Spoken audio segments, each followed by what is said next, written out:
नमस्कार, स्वागत है आपका ईटी नाउ स्वदेश पर। और सबसे पहले हमारे सभी दर्शकों को होली की बहुत बहुत शुभकामनाएं। ईटी नाउ स्वदेश पर हमारी खास पेशकश होगी, खास शो होगा और कई सारे आइडियाज भी हम आपके लिए स्टॉक स्पेसिफिक लेकर आएंगे इस होली के मौके पर। लेकिन अगले 2.5 घंटे में सबसे पहले हम आपको बताएंगे किस तरह के संकेत निकल कर आ रहे हैं ग्लोबल बाजारों से। याद रखें, कई सारे मैक्रो डेटा, इन्फ्लेशन का आंकड़े आते हुए नजर आए, इसके अलावा प्रोडक्शन डेटा आया, इस पर भी विस्तार में चर्चा करेंगे। एक करके कई सारे दिग्गज मेहमान हमारे साथ जुड़ेंगे जो आज के सत्र के लिए रणनीति, स्टॉक स्पेसिफिक आइडियाज बताएंगे, खबरों वाले शेयर और ब्रोकरेज रिपोर्ट पर भी नजर डालेंगे। तो बने रहिए हमारे साथ अगले 2.5 घंटे हमारी खास पेशकश होली के मौके पर। लेकिन सबसे पहले वो 4 बड़े ट्रिगर्स जहां पर आपको अपनी नजर रखनी चाहिए उस पर नजर डालेंगे और ग्लोबल बाजारों से किस तरह के संकेत है उसकी बात करेंगे। लेकिन सबसे पहले अनुमान से कम महंगाई के आंकड़े अमेरिका में आए, जिसके चलते अमेरिकी बाजारों में तेजी दिखी। टेक शेयरों में तेजी से नैस्डैक 1% से ज्यादा चढ़ता हुआ नजर आया। वही गिफ्ट निफ्टी से भी तेज ओपनिंग के संकेत, करीब 50 अंकों की तेजी के साथ गिफ्ट निफ्टी कारोबार करता हुआ। रिटेल महंगाई 7 महीने के निचले स्तर पर 3.61% पर आती हुई। वही आईआईपी ग्रोथ यानी इंडस्ट्रियल प्रोडक्शन 5% बढ़ता हुआ नजर आया। दोनों ही मैक्रो पैरामीटर्स पर काफी अच्छे आंकड़े नजर आए। इसके अलावा स्टॉक स्पेसिफिक बात करें तो भारत इलेक्ट्रॉनिक्स ने 2500 करोड़ का नया ऑर्डर मिला है कंपनी को। वही बीईएमएल ने सीमेंस के साथ एक नया करार किया है। तो बीईएल और बीईएमएल दोनों ही स्टॉक्स इन खबरों के दम पर आज फोकस में रहेंगे। कोरोमंडल इंटरनेशनल, कल इकोनॉमिक टाइम्स की एक खबर थी जिसके चलते स्टॉक फोकस में था। आज एनएसईएल में 53% हिस्सा खरीदने की खबर निकल कर आई है। 820 करोड़ की ये टोटल डील होगी। तो कोरोमंडल इंटरनेशनल पर भी अपनी नजर रखें।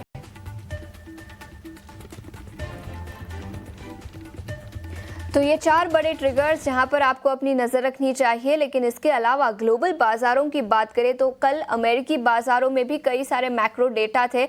इनफैक्ट इन्फ्लेशन का डेटा वहां पर भी अनुमान से बेहतर आता हुआ नजर आया और टेक शेयरों में अच्छी खासी तेजी थी, जिसके चलते नैस्डैक 1% से ज्यादा की तेजी के साथ बंद हुआ। अभिषेक, अमेरिकी बाजारों से ठीक ठाक संकेत थे। वही गिफ्ट निफ्टी की बात करें तो पॉजिटिव ओपनिंग के संकेत हमारे लिए भी निकल कर आ रहे हैं। आशीषा, पहले तो आपको होली की ढेर सारी शुभकामनाएं और ईटी नाउ स्वदेश के सभी दर्शकों को भी होली की बहुत बहुत बधाई, शुभकामनाएं। और उम्मीद करेंगे कि अभी तक बाजार पर जो लाल रंग चढ़ा है वो उतर जाएगा और जैसे जैसे मौसम अब करवट लेगा, बसंत ऋतु की बहार है, वैसे वैसे बाजार में भी बहार लौटेगी और हरा रंग यहाँ से छाते हुए दिखेगा। काफ़ी दर्द हमने देखा है और एफआईएस की बेरुखी रही है, टैरिफ की टेंशन रही है। उम्मीद करेंगे कि इन चीज़ों को आगे पीछे छोड़ के अब आगे की राह हम देखें। कुछ चीज़ें देखिए अच्छी होने भी लगी हैं। जो आंकड़े आए हैं, आईआईपी के डेटा अच्छे आए हैं। इसके अलावा महंगाई की बात करें, 4% के नीचे आरबीआई का जो रेफरेंस रेंज है उसके भी नीचे महंगाई का आंकड़ा चला गया। तो एक निश्चित तौर पर राहत की संकेत है और इसको इन आंकड़ों को ना जो ग्लोबल निवेशक हैं वो भी निश्चित तौर पर देख रहे होंगे। उम्मीद करेंगे कि उनका भी मन बदले और हमारे बाजार में पार्टिसिपेट करें और यहाँ के बाजारों में चटक रंग वो भरें तेजी के। अमेरिकी बाजारों की बात करें, कल का सत्र जो रहा है वो मिला जुला रहा है। हालांकि वहां पर भी इन्फ्लेशन के नंबर्स आए हैं और अनुमान से थोड़े से सॉफ्ट नंबर आए। अनुमान था 2.8% का, आंकड़े आए हैं 2.8% के और उसके चलते हमने देखा कि नेस्डेक में बहुत ही शानदार तेजी रही। डबल सेंचुरी लगाया है नेस्डेक ने। एनवीडिया के शेयर में भी हमने तेजी देखी। आफ्टर मार्केट में इंटेल के शेयर में करीब 10% के आसपास की तेजी हमने देखी क्योंकि नए सीईओ का ऐलान किया है। तो टेक्नोलॉजी शेयरों के फ्रंट पर एक टेंशन थी महंगाई को लेकर कि क्या महंगाई बढ़ेगी यहाँ से। हालांकि अभी बहुत ही अर्ली है ये कहना कि महंगाई सॉफ्ट रहेगी क्योंकि ये जो टैरिफ को लेकर जो अनाउंसमेंट किए गए हैं, जैसे जैसे इफेक्ट में आएंगे, जैसे जैसे इंप्लीमेंट होंगे, शायद महंगाई को थोड़ी सी हवा दे सकते हैं। तो थोड़ा कॉशियस रहने की जरूरत है। लेकिन हाँ, अगर हम आज के सत्र के देखें तो संकेत वहां से ठीक ठाक हैं।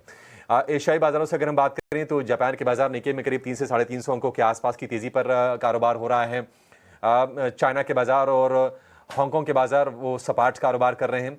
लेकिन कोरिया के बाजार में भी करीब 1% के आसपास की तेजी है। टैरिफ के मोर्चे पर बात करें तो जैसा कि शेड्यूल्ड था, पहले से तय था कि अमेरिका कनाडा के गुड्स पर 25% का टैरिफ लगाएगा। वो इम्प्लीमेंट हो गया है बुधवार से, और कनाडा ने भी रिटेलिएटरी टैरिफ लगाया है। रिटेलिएटरी टैरिफ लगाया है अमेरिका के करीब $20 बिलियन के गुड्स पर। तो ये एक तनातनी चल रही है ग्लोबल मार्केट्स में, और जो बड़े जो ट्रेड वाले नेशंस हैं या एक्सपोर्टिंग नेशंस हैं, उनके बीच में ये हम देखेंगे आगे ट्रेड वार थोड़ा सा और एस्केलेट होते हुए, ऐसा अंदेशा लग रहा है। ट्रंप की हरकतें, मतलब अब उसके बारे में क्या कहें, दुनिया जान चुकी है कि कब क्या करेंगे, कब क्या कहेंगे, कुछ पता नहीं है। लेकिन टैरिफ को लेकर जो अनिश्चितताएं हैं वो सोने को मजबूती दे रही हैं। सोने का जो भाव है $2950 के आसपास है, और हमने डॉलर में जो थोड़ी सी वीकनेस आई है उसके चलते क्रूड को सपोर्ट मिलते हुए देखा है, और कच्चे तेल का भाव है $71 के आसपास। लेकिन ओवरऑल जो महंगाई के आंकड़े अमेरिका में आए, जो महंगाई के आंकड़े हमारे यहाँ आए हैं, वो निश्चित तौर पर थोड़े सेंटिमेंट को और बूस्ट करने का काम करेंगे, ऐसा प्राइमा फेसी निश्चित तौर पर ये लग रहा है। गिफ्ट निफ्टी भी 50 अंक ऊपर खुलने के संकेत दे रहा है। थोड़ा सा कॉशियस मुझे लगता है कि 2 दिन की बहुत हमने अच्छी क्लोजिंग देखी है और लोअर लेवल से अच्छे रिबाउंड आए हैं। आज का सत्र हो सकता है और बेहतर, और जिस रेजिस्टेंस रेंज की बात हो रही है कि 22,700 22,800 क्या उसको बाजार पार करेगा, शायद हो सकता है कि एक अटेम्प्ट बाजार ले भी सकता है। देखते हैं, थोड़ा डिटेल में और समझते हैं आंकड़ों को। डिम्पी हमारे साथ जुड़ गए हैं। डिम्पी, पहले तो एफआईएस की बात करेंगे। हालांकि देखिए क्वांटम अब काफ़ी छोटा भी हो चला है, और बाजार ने अच्छी चीज़ ये है कि इसको नज़रअंदाज करना शुरू भी कर दिया है। आप किस तरह से देख रहे हैं, और लॉन्ग होल्डिंग किस तरह की रही है? पहले तो आपको होली की और शीशा को होली की बहुत बहुत बधाई। कल तो खेलने वाली होली है, लेकिन आज पूजने वाली होली है। नॉर्थ में इसको छोटी होली बड़ी होली के तौर पर बोलते हैं, तो आज छोटी होली की आपको बधाई, जैसे भी आप इसको समझें। तो दूसरी बात, अभी आप एफआईएस के चटक रंग की बात बोल रहे थे, और आज तो स्क्रीन काफ़ी बिल्कुल एकदम से चटक रंगों से भरी हुई है, और मैं उम्मीद करता हूँ कि आज हमने स्पेशल प्रोग्रामिंग भी इसकी की हुई है, और उसका भी आप भरपूर फ़ायदा लीजिएगा। आज 12:30 बजे भी हमारे पास एक स्पेशल कार्यक्रम है, आप उसका भी भरपूर फ़ायदा लीजिएगा, और होली के इस चटक रंगों के साथ आप भी रंग जाइएगा, है ना। तो अब आ जाते हैं आपके उन क्वेश्चंस पे कि आप जो बात पूछ रहे हैं कि एफआईएस का क्या मामला है और इस समय की क्या सिचुएशन है। तो अगर आप अभी की सिचुएशन देखेंगे तो 18% पे ही है विद नो चेंजेस। डीआईएस की होल्डिंग सबसे ज़्यादा है इस समय इंडियन मार्केट्स के अंदर, करीब 70% की, और करीब 69 to 70% ही रिटेल्स भी हैं।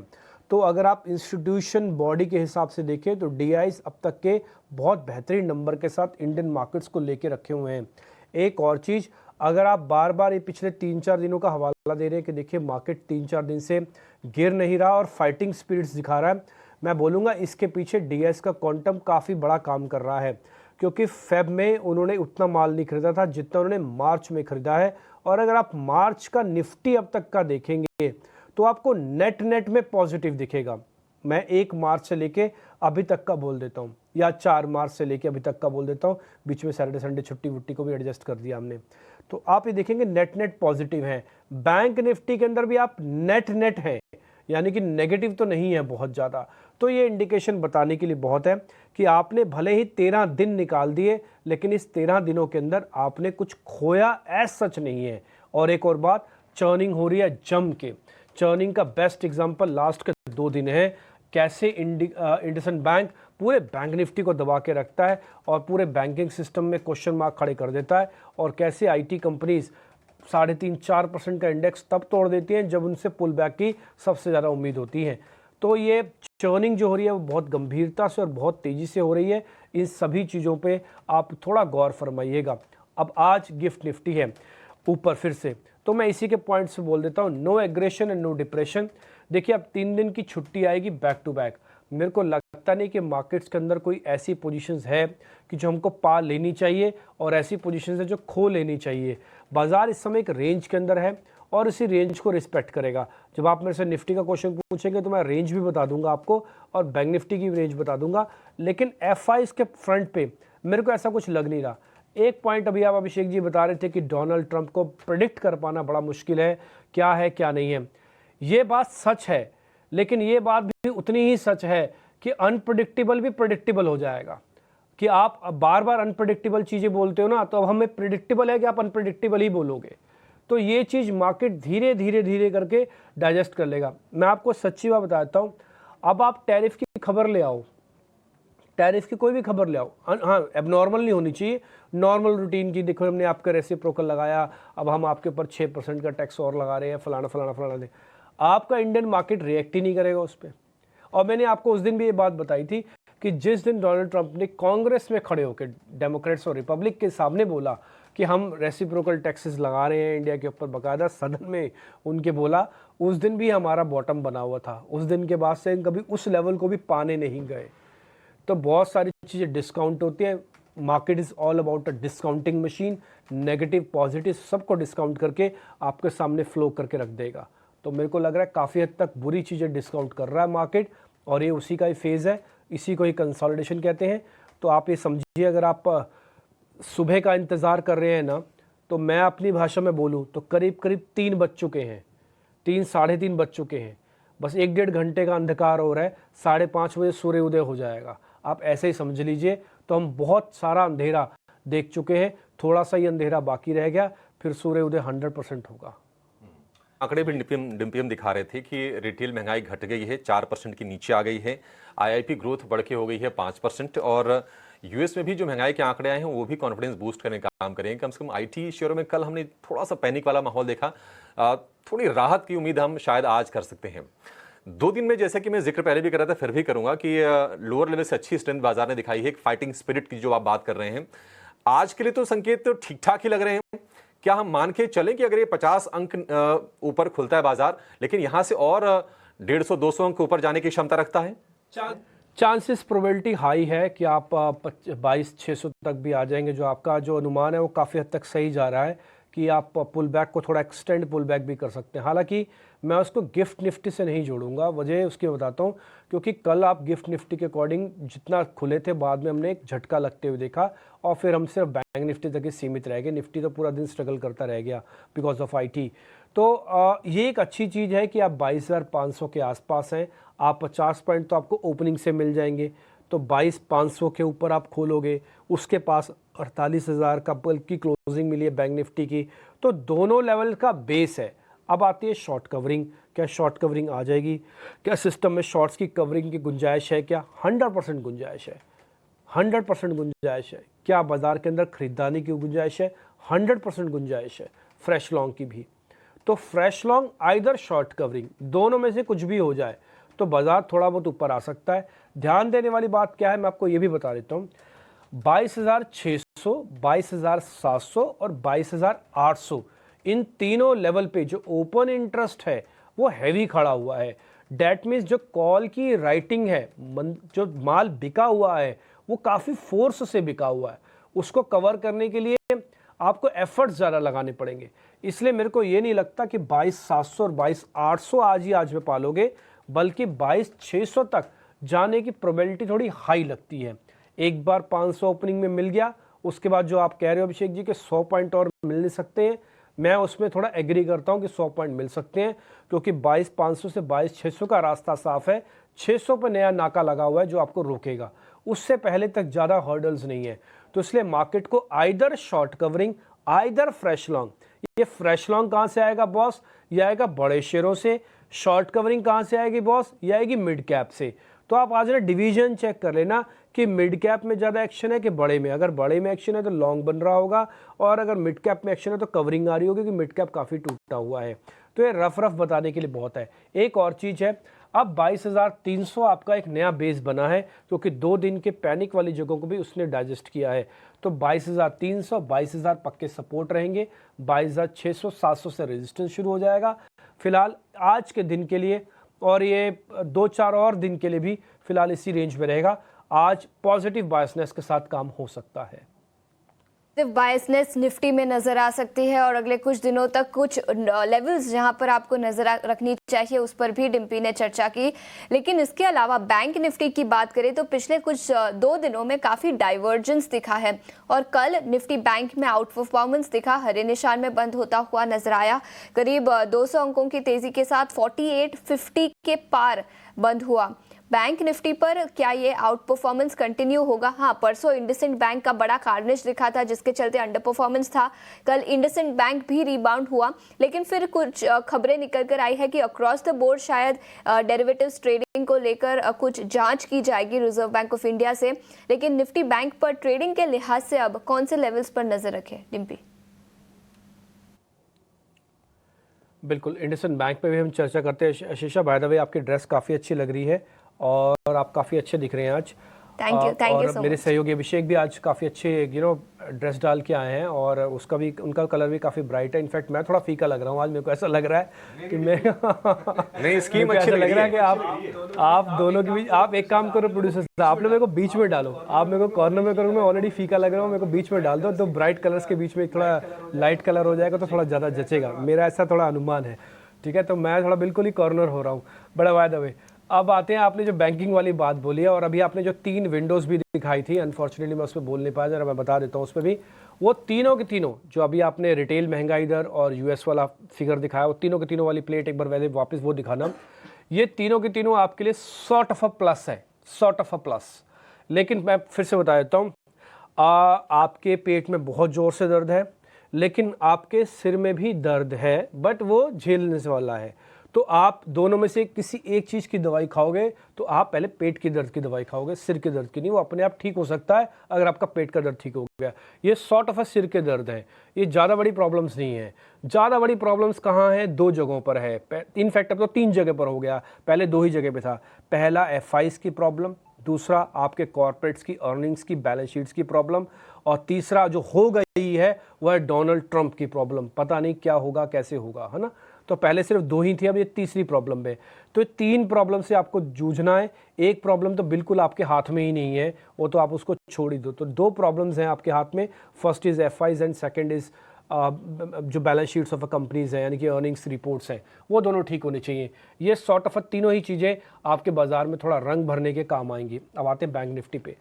देखो, इंडसइंड बैंक ने कल रोक के ये तो बता दिया कि शायद अब उसको जो पनिशमेंट मिलनी थी वो मिल गई।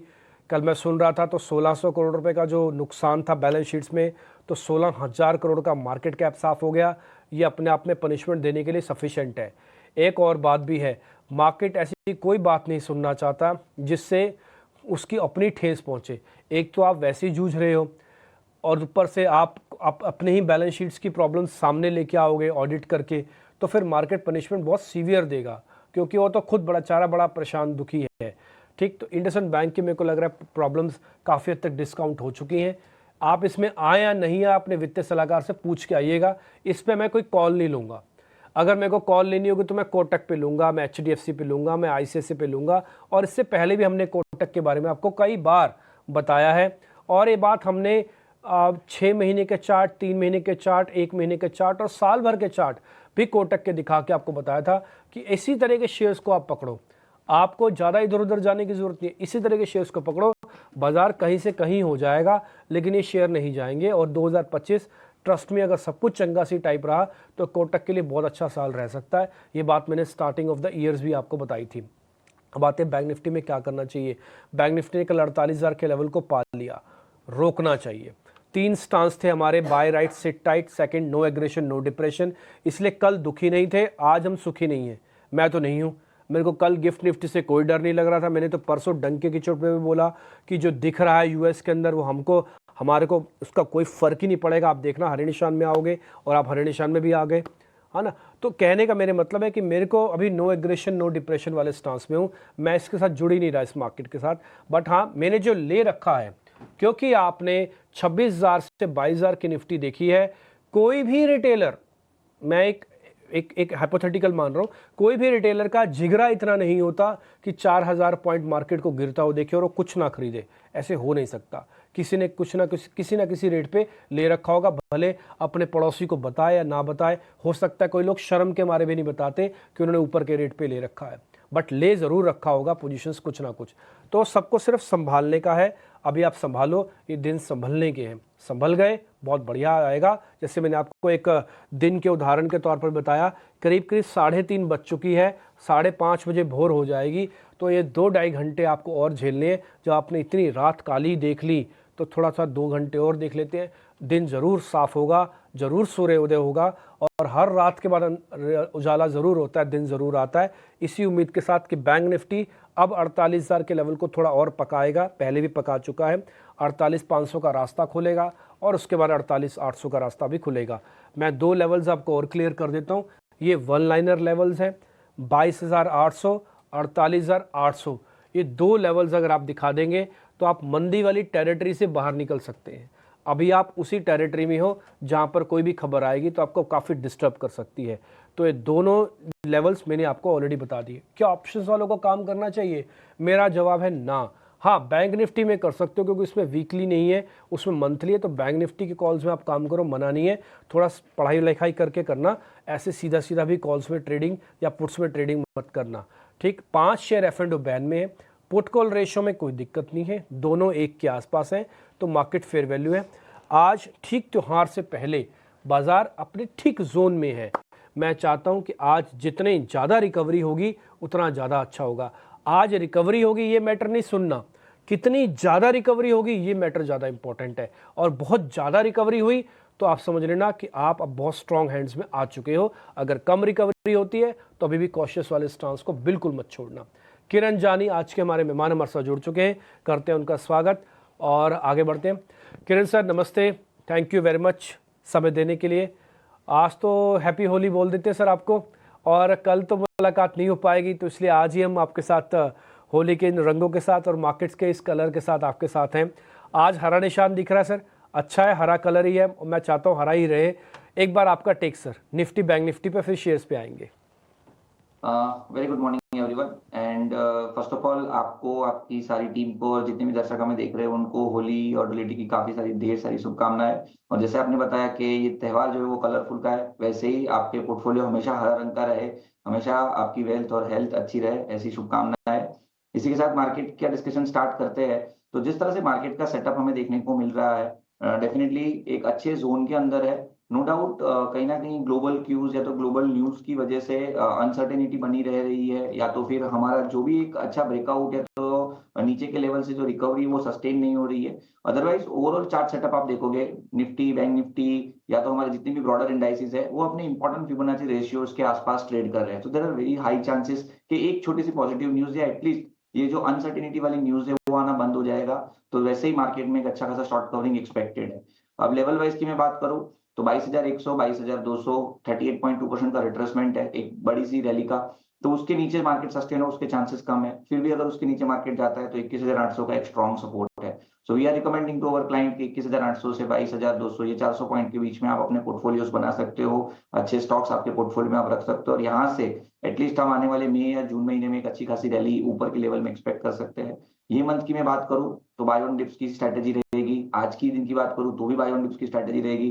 22,300 22,400 के बीच में आप लॉन्ग कर सकते हो। इंट्राडे पॉइंट ऑफ व्यू या तो मार्च मंथ के लिए आप 22,000 का एक स्ट्रिक्ट स्टॉप लॉस मेंटेन कर सकते हैं और मार्च मंथ की एक्सपायरी 22,800 23,000 के बीच में आए ऐसा हमें लग रहा है। तो निफ्टी के अंदर ये हमारा व्यू रहेगा।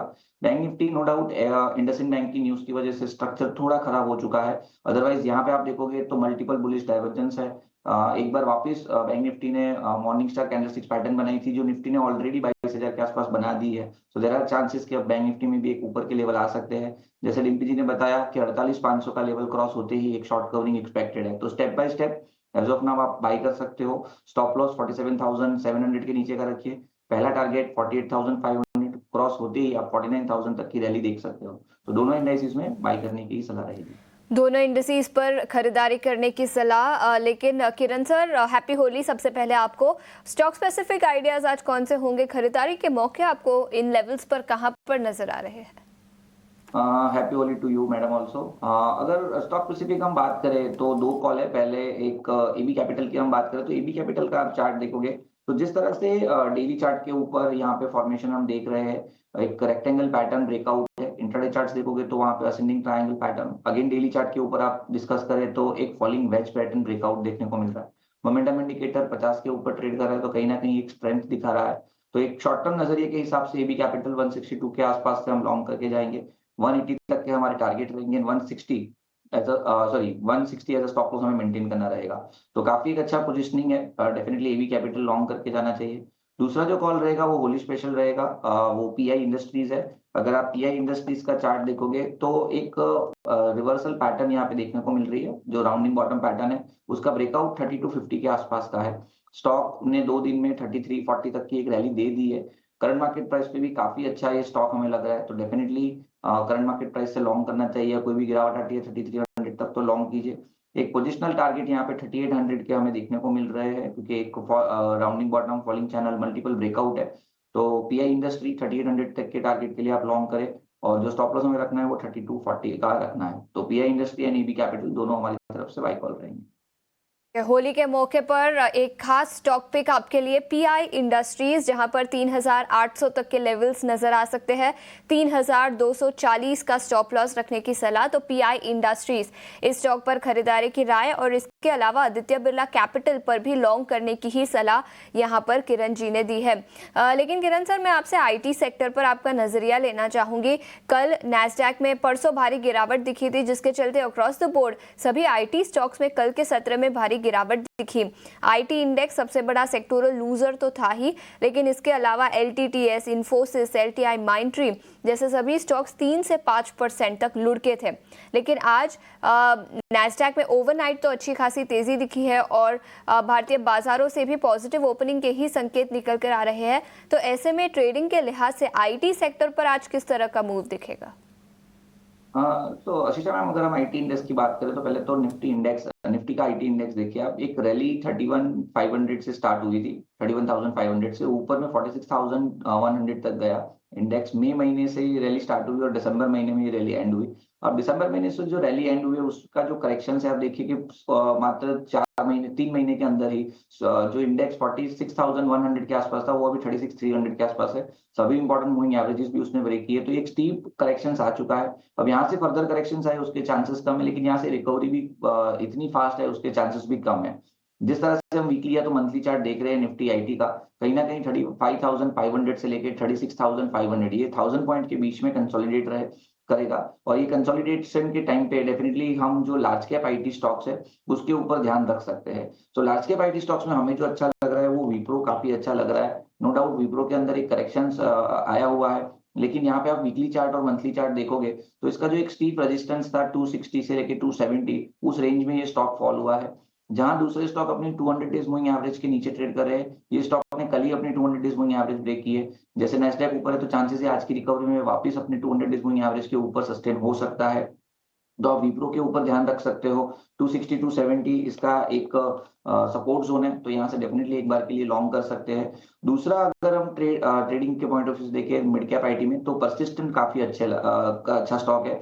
अगर जो एक रैली स्टार्ट हुई थी नीचे के लेवल से समवेयर अराउंड 3100 से लेके ऊपर में 6700 तक, इस रैली का अगर आप फिबोनाची रिट्रेसमेंट प्लेस करते हो तो 50% रिट्रेसमेंट 5000 के लेवल के आसपास आता है। स्टॉक ने 5000 के लेवल के आसपास मल्टीपल बुलिश कैंडलस्टिक्स पैटर्न बनाई है। नो डाउट ये स्टॉक भी अपने 200 डेज मूविंग एवरेज के नीचे ट्रेड कर रहा है, तो 5000 के स्टॉप लॉस के साथ परसिस्टेंट भी हमें लॉन्ग करना रहेगा। तो परसिस्टेंट एंड विप्रो दोनों हमारे प्रेफर्ड पिक आईटी में से रहेंगे।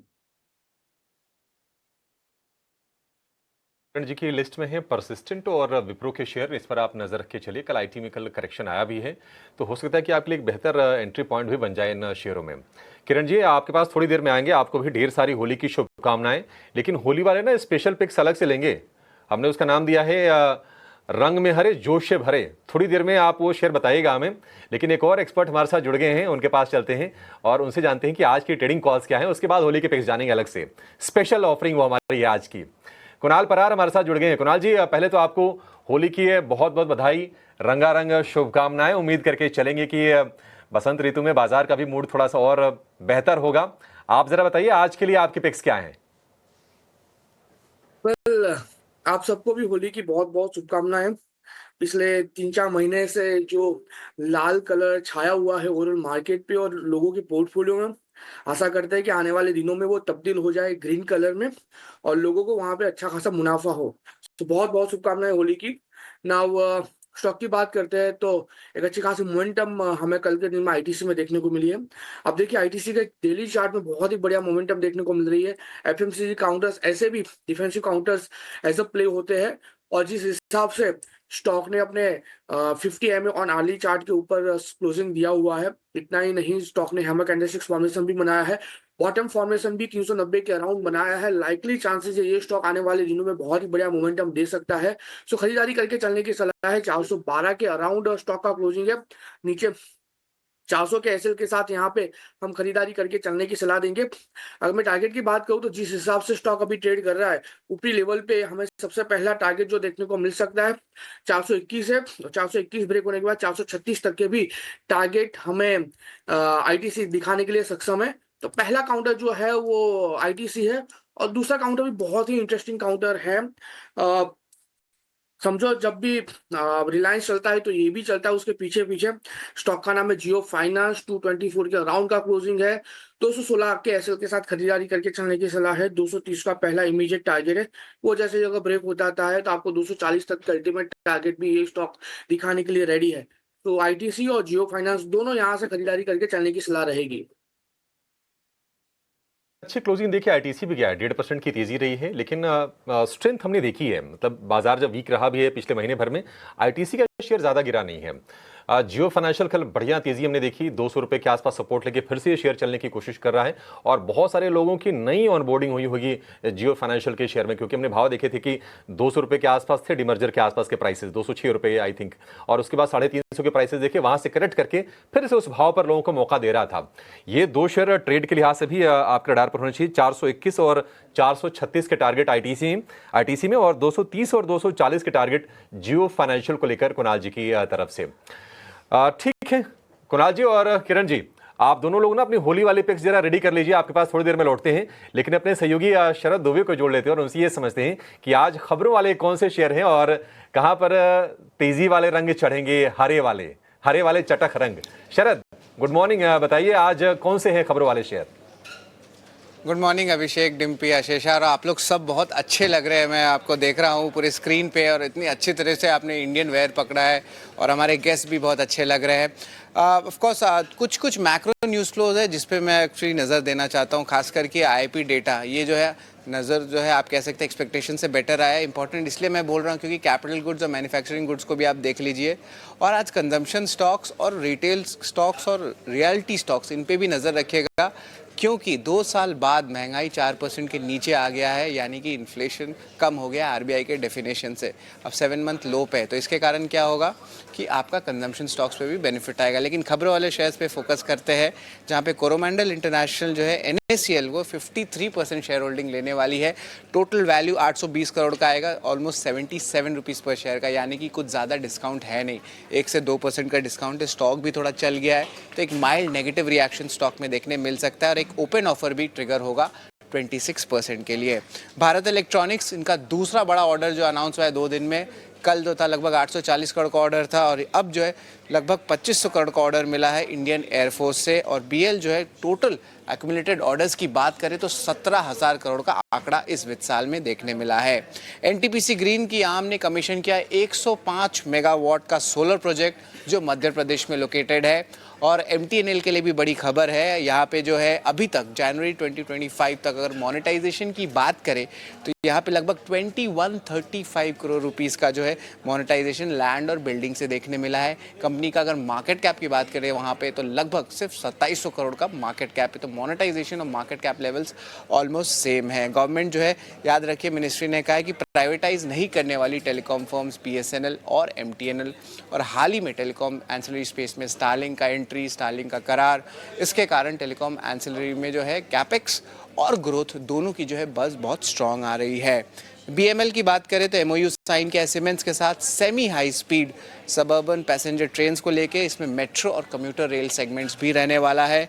वही ICICI सिक्योरिटीज़ जो है खास करके इन्वेस्टर्स के लिए इंपॉर्टेंट डे है, क्योंकि ट्रेडिंग जो है सस्पेंड होने वाली है मार्च 24 को। डी लिस्टिंग की सारी प्रतिक्रिया जो है वो ख़त्म हो चुकी है और ये पॉजिटिव जो है ICICI बैंक के लिए है। पॉलीकैब, यहाँ पे जो हमने बात भी की थी कि जो एक रिवर्स ट्रेंड आ रहा है, जो ट्रेड आ रहा है, जो केबल वायर स्टॉक्स में गिरावट आई थी क्योंकि अल्ट्राटेक सीमेंट ने एंट्री लिया था, अब वो ट्रेड रिवर्स हो रहा है और ये सबसे पहला पॉजिटिव न्यूज़ है पॉलीकैब का। जहाँ पे भारत नेट के ज़रिए जो प्रोजेक्ट है वहाँ पे BSNL के साथ लगभग 3000 करोड़ का करार किया गया है। तो ये एक बहुत इंपॉर्टेंट डेवलपमेंट आ रही है। तो इन स्टॉक्स पे जो है ज़रूर नज़र रखिएगा, यहाँ पे आज एक्शन देखने मिल सकता है। ठीक है, ये तमाम शेयर आज फोकस में रहेंगे, लेकिन BSNL और MTNL को लेकर जो आपने शरद खबर बताई है उस पर जरा विस्तार से बातचीत कर लेते हैं। सरकार इन दोनों कंपनीज का, जो दोनों सरकारी जो टेलीकॉम कंपनीज हैं, इनका प्राइवेटाइजेशन नहीं करेगी, निजीकरण इनका नहीं किया जाएगा। देखिए, लगातार इनका मार्केट शेयर घट रहा था। BSNL के अगर मार्केट शेयर की बात करें, रफली अराउंड 8% के आसपास का मार्केट शेयर था और ये चर्चाएं, ये कयास लगाए जा रहे थे। लेकिन संचार राज्य मंत्री चंद्रशेखर पेमासानी ने संसद में इस बात की पुष्टि कर दी है कि इनका प्राइवेटाइजेशन नहीं किया जाएगा। लेकिन सरकार के प्लान्स क्या हैं इन कंपनीज को लेकर, जरा ये समझते हैं। हमारे सहयोगी प्रकाश प्रियदर्शी हमारे साथ जुड़ गए हैं फोन लाइन पर। प्रकाश, बताइए क्या अपडेट्स हैं आपके पास? देखिए, सबसे पहले तो मैं आपको ये बता दूं कि जो टेलीकॉम है वो स्ट्रेटेजिक सेक्टर के अंदर है।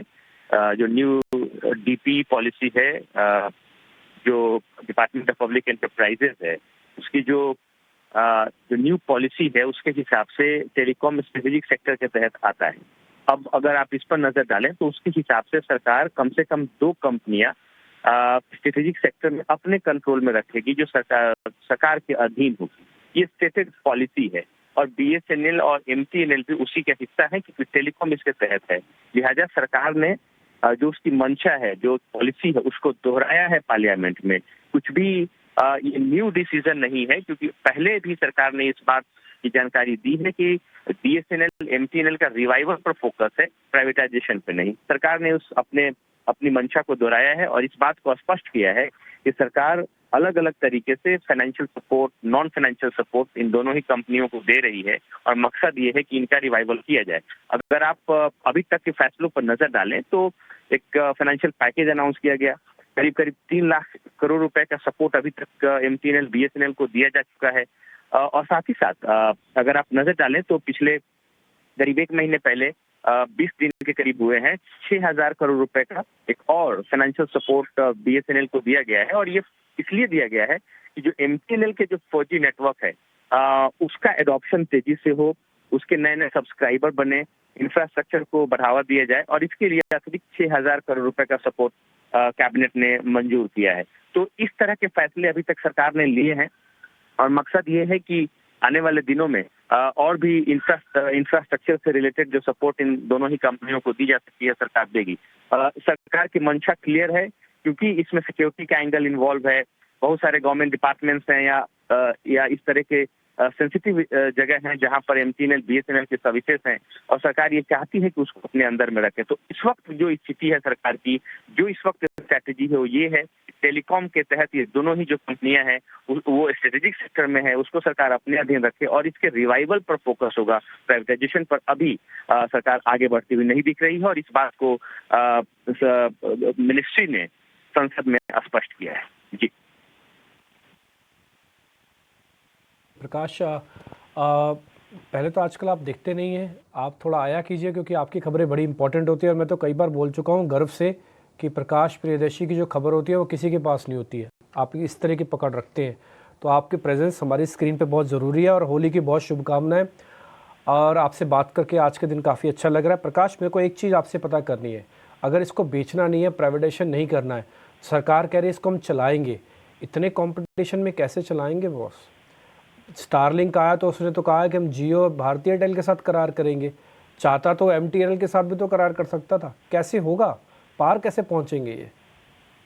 देखिए, आपका सवाल वाजिब है और जो कंपटीशन है उसमें ये दोनों ही कंपनियां कहाँ ठहरती हैं, सरकार की मंशा क्या है, वो एक अलग रणनीति है, वो एक अलग हिस्सा है।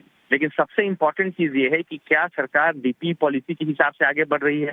तो मेरा जवाब होगा हाँ, सरकार DP पॉलिसी के हिसाब से आगे बढ़ रही है क्योंकि टेलीकॉम स्ट्रेटेजिक सेक्टर के तहत उसको डाला गया है और ये पॉलिसी कहती है कि स्ट्रेटेजिक सेक्टर में सरकार कम से कम 2 कंपनियां रखेंगी इसलिए कि किसी भी कंपनी की मोनोपोली ना हो, चाहे वो प्राइवेट सेक्टर की कंपनी हो या गवर्नमेंट सेक्टर की कंपनी हो। तो सरकार मोनोपोली को हतोत्साहित करना चाहती है और उसी के हिसाब से जो पॉलिसी बनाई गई, उस पॉलिसी में इसको स्पष्ट किया गया कि स्ट्रेटेजिक सेक्टर में कम से कम 2 सरकारी कंपनियां रहेंगी और टेलीकॉम और बीएसएनएल भी उसी के तहत आती हैं। उसी कड़ी में आगे बढ़ते हुए सरकार अभी तक उसके रिवाइवल प्लान के साथ आगे बढ़ रही है। और अगर आप नजर डालें तो अगर एमटीएनएल और बीएसएनएल को हटा दें तो टेलीकॉम सेक्टर में गवर्नमेंट कंपनी की मौजूदगी नहीं रहेगी, सिर्फ प्राइवेट कंपनीज रहेंगी। और सरकार को इस बात का डर है कि इससे मोनोपोली बढ़ेगी, प्राइवेट सेक्टर का कब्जा हो जाएगा और ये स्ट्रेटेजिक सेक्टर में है और सरकार ऐसा नहीं चाहती है क्योंकि कई तरह के सिक्योरिटी के एंगल इन्वॉल्व हैं। ये एक इम्पॉर्टेंट फैक्टर है जिसको ध्यान रखने की जरूरत है। और सिर्फ बिजनेस स्टैंड पॉइंट से भी नहीं, बहुत सारे ऐसे सेक्टर्स हैं जहां पर ऐसे एरियाज हैं जहां पर बीएसएनएल और एमटीएनएल एक्सक्लूसिव सर्विसेज अवेलेबल करा रही हैं। तो इस बात को ध्यान में रखते हुए सरकार ये चाहती है कि इनका रिवाइवल हो। रिवाइवल के लिए कम्प्रिहेंसिव रोड मैप तैयार किया गया है जिसमें असेट मोनेटाइजेशन भी इसका पार्ट है। करीब 3 लाख करोड़ रुपए का financial support, direct financial support या इंफ्रास्ट्रक्चर सपोर्ट के थ्रू दिया जा चुका है। तो इस तरह की गतिविधि, इस तरह के स्टेप्स के साथ सरकार आगे बढ़ रही है। और क्योंकि स्ट्रेटेजिक सेक्टर में टेलीकॉम है और बहुत तरह के सिक्योरिटी एंगल इन्वॉल्व है, तो सिर्फ बिजनेस स्टैंड पॉइंट से भी नहीं, दूसरे फैक्टर्स को भी ध्यान में रखते हुए सरकार इसके रिवाइवल पर ही फोकस कर रही है। एसेट मोनेटाइजेशन के लिए प्लान। ठीक है प्रकाश, बहुत शुक्रिया, थैंक यू वेरी मच। अच्छे से आपने खबर हमको बता दी है। हमारे दोनों कठिन क्वेश्चंस का भी आपने जवाब दे दिया कि सरकार की मंशा क्या है। मेरे साथ मयूरेश जोशी भी दिख रहे हैं मेरे को स्क्रीन पर। मयूरेश सर नमस्ते, बहुत बहुत शुक्रिया, थैंक यू वेरी मच समय देने के लिए। होली की आपको बहुत बधाई सर, आप इस त्यौहार को अच्छे से मनाएं अपने परिवार के साथ और ये होली आपके परिवार में और आपके पोर्टफोलियो में दोनों में खुशियाँ लेके आए। और आपके कुर्ते का कलर और मेरे कुर्ते का कलर ऑलमोस्ट मैच ही कर रहा है सर, येलो वाला है, ऐसा ही नहीं है कुछ? एक बार दिखाना जरा तो। हाँ सर, बिल्कुल मैच कर रहा है। येलो पहन के आने वाले हो? कर रहे हैं ना सर? बिल्कुल सर। अच्छा एक और चीज़ है मेरे सर, आपसे जब पता करना है, स्टारलिंक वाली खबर आई कि उन्होंने जियो और भारती एयरटेल के साथ करार किया। 24 घंटे के बाद सरकार की खबर आ गई कि एमटीएनएल और बीएसएनएल को बेचना नहीं चाहते। तो टेलीकॉम में क्या हो रहा है सर, आप क्या करोगे? उसमें इंडस टावर जैसा शेयर भी रिएक्शन दे देता है 6% नीचे। अभी वोडाफोन आइडिया भी छुपा बैठा है, कुछ ना कुछ वो भी करेगा ही। तो आपका टेक क्या है सर टेलीकॉम पे? पहले तो डिम्पी जी, आपको, अभिषेक को ढेर सारी होली की शुभकामनाएं हैं, कुणाल को, किरण को भी और सारे दर्शकों को भी। 2 चीजें, एक आई थिंक जब हम स्टारलिंक की बात करते हैं आपको ये समझना चाहिए कि जो इनकी इक्विपमेंट कॉस्ट जो होती है ये $350 से लेके $600 तक रहती है। और जो इनकी ब्रॉडबैंड की सर्विसेज की कॉस्ट है that varies from $50 to $80 to $100 on the higher side.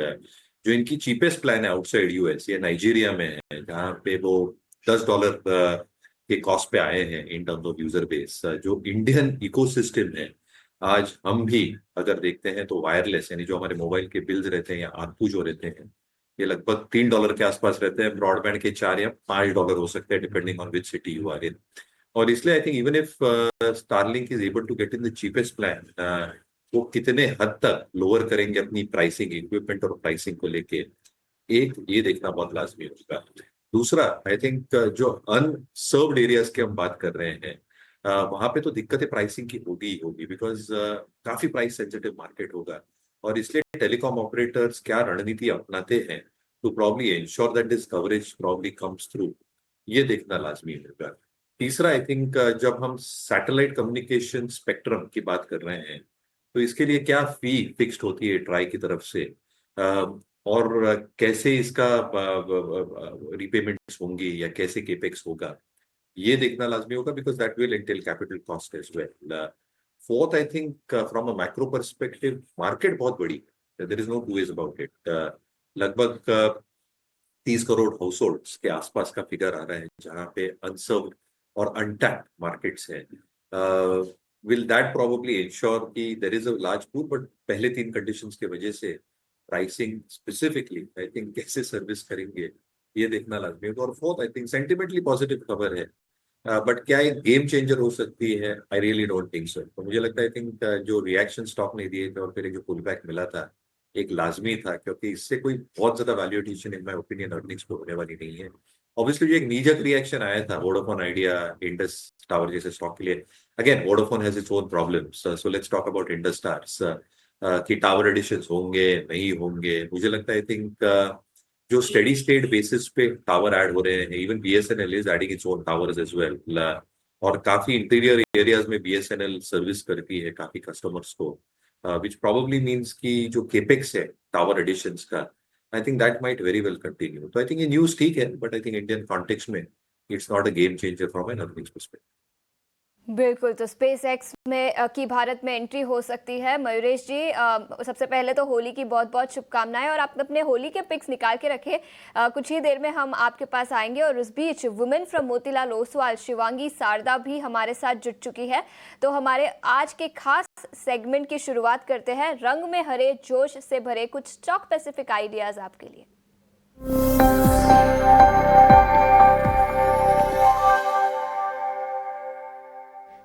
Shivangi, good morning, और सबसे पहले होली की बहुत बहुत शुभकामनाएं। बताएं हमारे दर्शकों के लिए वो कौन से टॉप पिक्स होली के मौके पर आज होंगे। जी बिल्कुल, वेरी गुड मॉर्निंग। आप सभी को होली की ढेर सारी शुभकामनाएं, और आशा करती हूँ सभी के लाइफ जो है वो रंगों से भरपूर रहे। होली के लिए सबसे पसंदीदा काउंटर मेरा रहेगा अभी इंडिगो। यहाँ पे हमने शानदार रूप से बाइंग इंटरेस्ट इमर्ज होते हुए दिखी है। लगातार हम देख रहे हैं पिछले 8 हफ्तों से सपोर्ट्स हायर जोन्स की तरफ शिफ्ट हो रहे हैं। 2 दिनों की सॉफ्टनेस के बाद हमने जो फॉलो अप बाइंग देखी है कल के सेशन में वॉल्यूम्स के साथ, वो कंफर्म कर रहे हैं कि एक अच्छी प्राइस पैटर्न पे ये टिकते हुए नजर आ रहा है। पोजिशनली भी अगर हम बात करें तो हायर जोन्स पे पिछले 8 हफ्तों से कंसोलिडेट किया है, और अच्छे लेवल्स पे इसमें हमने देखा है कि हर बार 4200 के लेवल्स पे अटेम्प्ट हुआ है बाइंग का। तो बहुत ही शानदार काउंटर है, स्टेबल है ऐसे बाजार में भी, तो खरीदारी की सलाह रहेगी। नेक्स्ट जो टारगेट्स बनते हुए दिखेंगे वो है अराउंड 5000 के, और 4600 का एक सपोर्ट को ध्यान रखते हुए। तरफ से इंटरग्लोब एविएशन 4900 रुपए के टारगेट के साथ इसको शिवांगी खरीदने की सलाह दे रही हैं। शिवांगी, आपको बहुत सारी शुभकामनाएं, बधाई होली की। उम्मीद करेंगे कि ये होली बहुत चटक हो, बहुत आपको और यहाँ से सफल बनाए।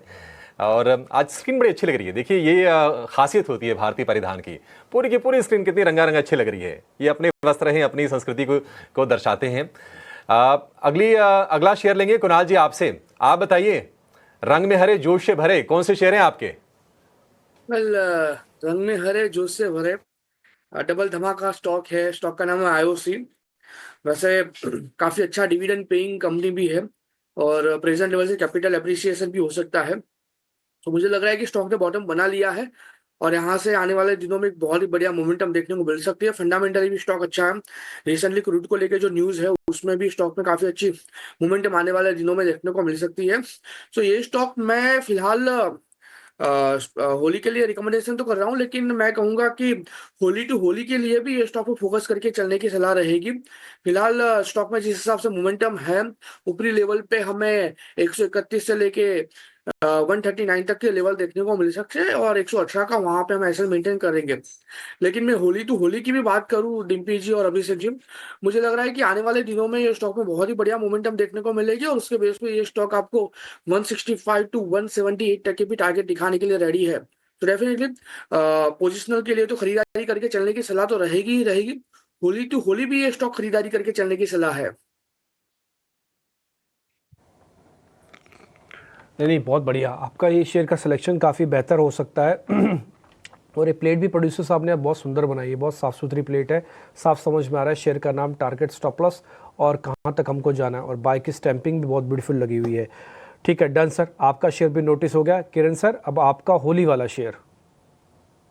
सो वापिस सभी को होली की शुभकामनाएं। 2 पिक हम होली के लिए डिस्कस कर रहे हैं। ऑलरेडी हमने पीआई इंडस्ट्री डिस्कस किया था, तो उसके ऊपर हमने डिस्कस करके दूसरा जो हमारा होली का पिक है वो एचईजी है। अगर देखोगे तो केमिकल सेक्टर में पिछले 3-4 दिन से काफी एक अच्छा खासा अपमूव हम देख रहे हैं, पर्टिकुलरली एचईजी एंड ग्रेफाइट। इन दोनों के अंदर आप देखोगे तो एक फॉलिंग चैनल पैटर्न ब्रेकआउट हमें देखने को मिली है। अब एचईजी की हम बात करें तो डबल बॉटम पैटर्न ब्रेकआउट हमें 370 375 के आसपास मिला। उसके बाद स्टॉक में 400 रुपए तक की एक रैली आई। पिछले 2 दिन से आप देखोगे तो वॉल्यूम के साथ ये स्टॉक 400 के ऊपर सस्टेन कर रहा है। दूसरी तरफ आप देखोगे तो वीकली चार्ट के ऊपर 400 का एक क्लस्टर सपोर्ट था, वो सपोर्ट ब्रेक होते ही हमने देखा कि स्टॉक 300 तक की गिरावट देखी थी। तो वापस ये स्टॉक 400 के ऊपर सस्टेन कर रहा है, साथ ही साथ डबल बॉटम पैटर्न ब्रेकआउट भी है। तो एचजी के ऊपर डेफिनेटली यहाँ से ध्यान रखना चाहिए हमें। करंट मार्केट प्राइस से या कोई भी गिरावट आती है आप लॉन्ग करके जा सकते हैं। ये थोड़ा लंबे नजरिया का कॉल है, यहाँ से एटलीस्ट आप नेक्स्ट होली तक आप होल्ड करोगे तो 550 तक की टारगेट हमें दिख रहा है कि एचईजी में आ सकते हैं, and 350 as a stop loss हमें मेंटेन करना है। तो एचईजी हमारा प्रेफर्ड पिक रहेगा एज अ होली पिक। 550 की टारगेट के लिए आप लॉन्ग कर सकते हो। ठीक है, तो एचईजी इस पर खरीदारी की राय यहाँ पर आती हुई, तो कुछ टेक्निकल आइडियाज तो हम आपके लिए लेकर आए, लेकिन फंडामेंटल्स पर भी मयूरेश जी हम आपसे पूछना चाहेंगे। लेकिन उसके पहले हमारी रिसर्च टीम ने कुछ बेहतरीन रिसर्च निकाली है। पिछले होली से कंपेयर करें इस होली तक निफ्टी 500 इंडेक्स के टॉप गेनर्स की बात करें तो Mazagon Dock, Deepak Fertilisers, Aegis Logistics, DOMS Industries जैसे शानदार परफॉर्मर्स रहे हैं। 80 से 130% तक के रिटर्न्स इन निफ्टी 500 इंडेक्स के टॉप गेनर्स में पिछले एक साल में दिखे हैं। मयूरेश जी, अगले एक साल के लिए वो कौन से मल्टी बैगर्स होंगे जहां पर आपको लगता है कि नजरिया काफी पॉजिटिव है, वैल्यूएशन सपोर्टिव है और आउट परफॉर्मेंस नजर आ सकता है? आपको भी होली की ढेर सारी शुभकामनाएं। Sorry I miss that in the beginning. But हमें लगता है आई थिंक जो हॉस्पिटल स्टॉक्स है यहाँ पे आई थिंक थोड़ा फोकस जरूर रहना चाहिए। 2 वजह से आई थिंक एक जो एक्सपेक्टेशंस है कि अर्निंग्स की स्टेबिलिटी है ये बरकरार रहने की पूरी उम्मीद है ग्लोबल उठापड़ में और वॉलेटिलिटी में। और दूसरा आई थिंक जो एक्सपेक्टेशन हम बांध के रख सकते हैं इन terms of an asset light model, बहुत ज्यादा लेवरेज भी बुक्स पे ये शायद बिल्टअप नहीं हो रहा है। हैविंग सेड दैट, नारायण रुद्रायल आपके वॉच लिस्ट पे जरूर होना चाहिए। अगर ये स्टॉक पुल बैक्स देता है लोअर वॉल्यूम्स पे तो एक बेहतर रणनीति होगी। 2-3 चीजें, एक आई थिंक इनका जो एक स्प्रेड है, पहले बैंगलोर सेंट्रिक हुआ करती थी but they are now spreading across the country as well. जो ऑपरेशनल बेड्स हैं कोर हॉस्पिटल बिजनेस में ये 5200 5300 बेड्स के आसपास है। एक बहुत कैलिब्रेटेड स्ट्रेटेजी है in terms of expansion plans, इसलिए जो asset light model plus capex in terms of ground field expansion जो ये हॉस्पिटल या स्टॉक करेगा आई थिंक एक बहुत स्ट्रेटेजिक वे में करेगा, जिसके वजह से आई थिंक जो एक एवरेज रेवेन्यू पर ऑपरेटिंग बेड आप देख रहे हैं, क्योंकि जो नए हॉस्पिटल्स आ रहे हैं उनको स्थिरता और स्टेबिलिटी लाने के लिए थोड़ा समय लगता है। But as these metrics start showing significant signs of improvement, कहीं ना कहीं आई थिंक एक जो डायनेमिक्स हम देखते हैं हॉस्पिटल स्टॉक्स को लेके, I think that should show significant amount of improvement.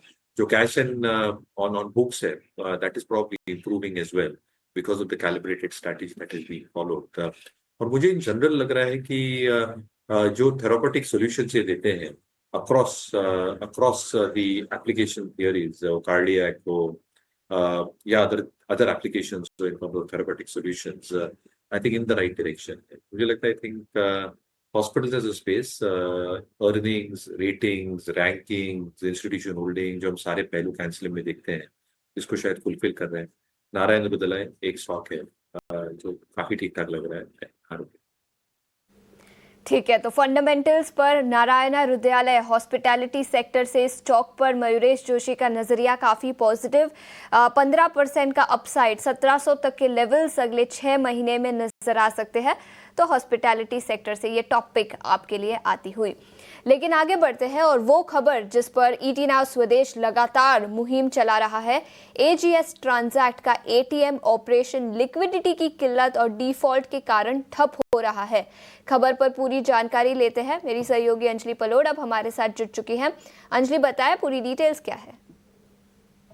Payment service provider company AGS transact ने अपने कुछ लोन पेमेंट्स पर डिफॉल्ट करने के बाद इस कंपनी में काफी लिक्विडिटी क्रंच देखने को मिला था, जिसमें कई सारे लोन रीपेमेंट्स जो थे उस पर वो डिफॉल्ट कर चुके थे। एक इंसॉल्वेंसी प्रोसीडिंग उनके क्रेडिटर ने उन पर शुरू कर दी है। इसके साथ कई सारे एम्प्लॉयज की सैलरीज कई महीनों तक दी नहीं गई थी। लैंडलॉर्ड्स को रेंट ये कंपनी अपने एटीएम जिन जगहों पर ये लैंडलॉर्ड्स के थ्रू चलाते थे उन लैंडलॉर्ड्स को भी रेंट नहीं दिया गया था। कई सारे स्टैट्यूटरी पेमेंट्स पर भी डिफॉल्ट होने की वजह से अब एजीएस ट्रांजैक्ट एक फाइनेंशियल स्ट्रेस के थ्रू जा रहा है, जिसमें उनके जो एटीएम ऑपरेशंस है इन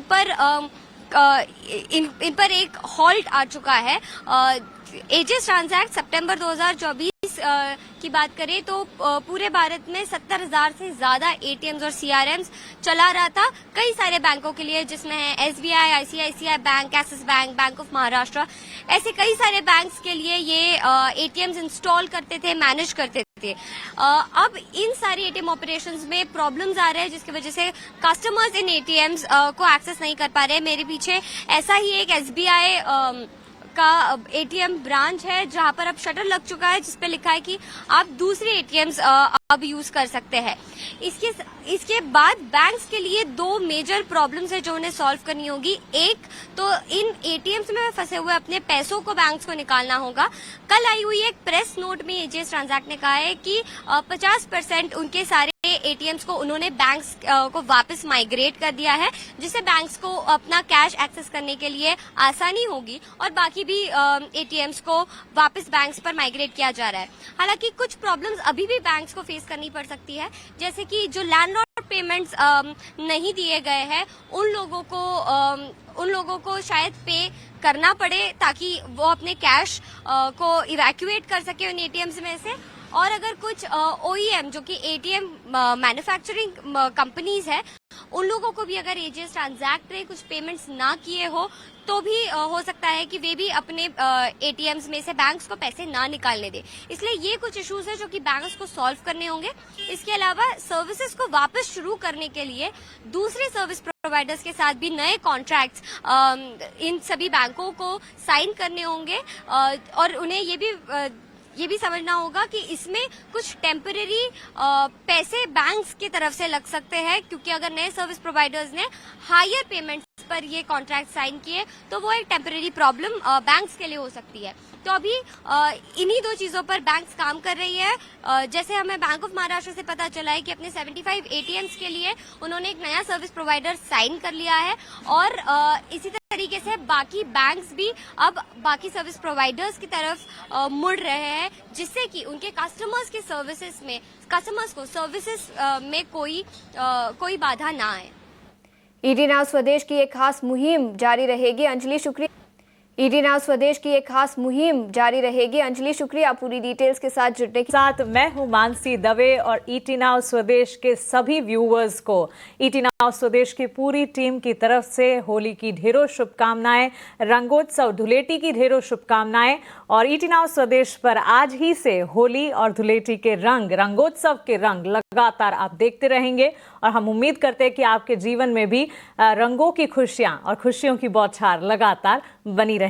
लेकिन चलिए, इस वक्त भारतीय बाजार के सेंटिमेंट्स ट्रंकेटेड वीक है और इसीलिए हफ्ते का आखिरी कारोबारी ट्रेडिंग सेशन भी कहा जाएगा, क्योंकि कल धुलेटी रंगोत्सव के मौके पर, होली के त्योहार के मौके पर भारतीय बाजार बंद रहने वाले हैं और भारतीय बाजार के लिए आज जो संकेत है last trading session of the week में पॉजिटिव तो नजर आ रहे हैं on the face of it.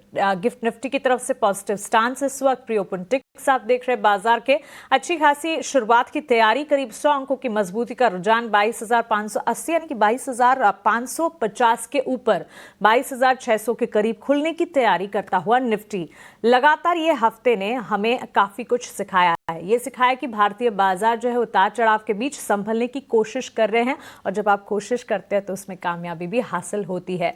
बाजार अपने आप को संभाल रहे हैं, ये सबसे इंपॉर्टेंट और सबसे पॉजिटिव है, वो भी तब जबकि ट्रिगर्स काफी हद तक मिसिंग है। ग्लोबल सेंटिमेंट्स गड़बड़ाए हुए हैं, बावजूद इसके भारतीय बाजार अपने आप को संभालने में, टिकाए रखने में काबिल इस वक्त नजर आ रहे हैं। चलिए आगे बढ़ेंगे, हमारे सारे के सारे एक्सपर्ट्स को जोड़ लेते हैं, उनको भी होली की ढेरों शुभकामनाएं देते हैं। और मेरे दो सहयोगी अभिषेक सत्यव्रतम और डिम्पी कालरा भी मेरे साथ जुड़े हैं। डिम्पी, अभिषेक, आप दोनों को भी होली की ढेरों शुभकामनाएं। मयूरेश जोशी, किरण जानी, कुणाल परार और शिवांगी शारदा, सारे के सारे एक्सपर्ट्स हमारे साथ इस वक्त स्क्रीन पर नजर आने हैं। सभी को होली रंगोत्सव की ढेरों ढेरों शुभकामनाएं। मयूरेश जोशी से शुरुआत करेंगे। मयूरेश, गुड मॉर्निंग, स्वागत है आपका मार्केट्स लाइव में। सेंटिमेंट्स इस वक्त, क्या मेरी रीडिंग आपके हिसाब से सही है कि वॉलेटाइल सिनेरियोज के बावजूद भारतीय बाजार अपने आप को संभालने की जद्दोजहद कोशिश कर रहे हो, इस कोशिश में कामयाबी हासिल होगी? Are we positive on it? जी बिल्कुल। मॉर्निंग मानसी जी, और होली की आपको ढेर सारी शुभकामनाएं एज वेल। आई थिंक 3-4 चीजें, आई थिंक अगर आप ग्लोबल मैक्रोस पे देखें कि जो ये ट्रम्प की रिटोरिक है, I think that is being given back by the reciprocating countries as well. Or at some point of time, in the next few weeks, जैसे अप्रैल 2 की deadline आएगी, either there will be clawbacks or there will be huge amount of negotiation. That's my personal opinion. और अगर ये होता है तो वहाँ पे I think एक स्थिरता आएगी, at least related to the tariff tantrums. दूसरा I think जो inflationary data है इंडियन कॉन्टेक्स्ट में, ये काफी अच्छा है. और अगर हम अज्यूम करें कि अगर मॉनसून जो ला नीना कंडीशंस इवॉल्व हो रहे हैं, जो फूड रिलेटेड इन्फ्लेशनरी एस्पेक्ट्स है वो इंडियन कॉन्टेक्स्ट में और भी कम हो सकती है. और इसलिए मुझे लगता है कि इन्फ्लेशनरी सिनेरियो इंडियन कॉन्टेक्स्ट में कम होगा. कोर इन्फ्लेशन थोड़ा स्टिकी है, but that should also start coming down with crude expected to stay in a range. कहीं ना कहीं वो भी फायदा देगा अपने करंट या ट्रेड अकाउंट डेफिसिट को.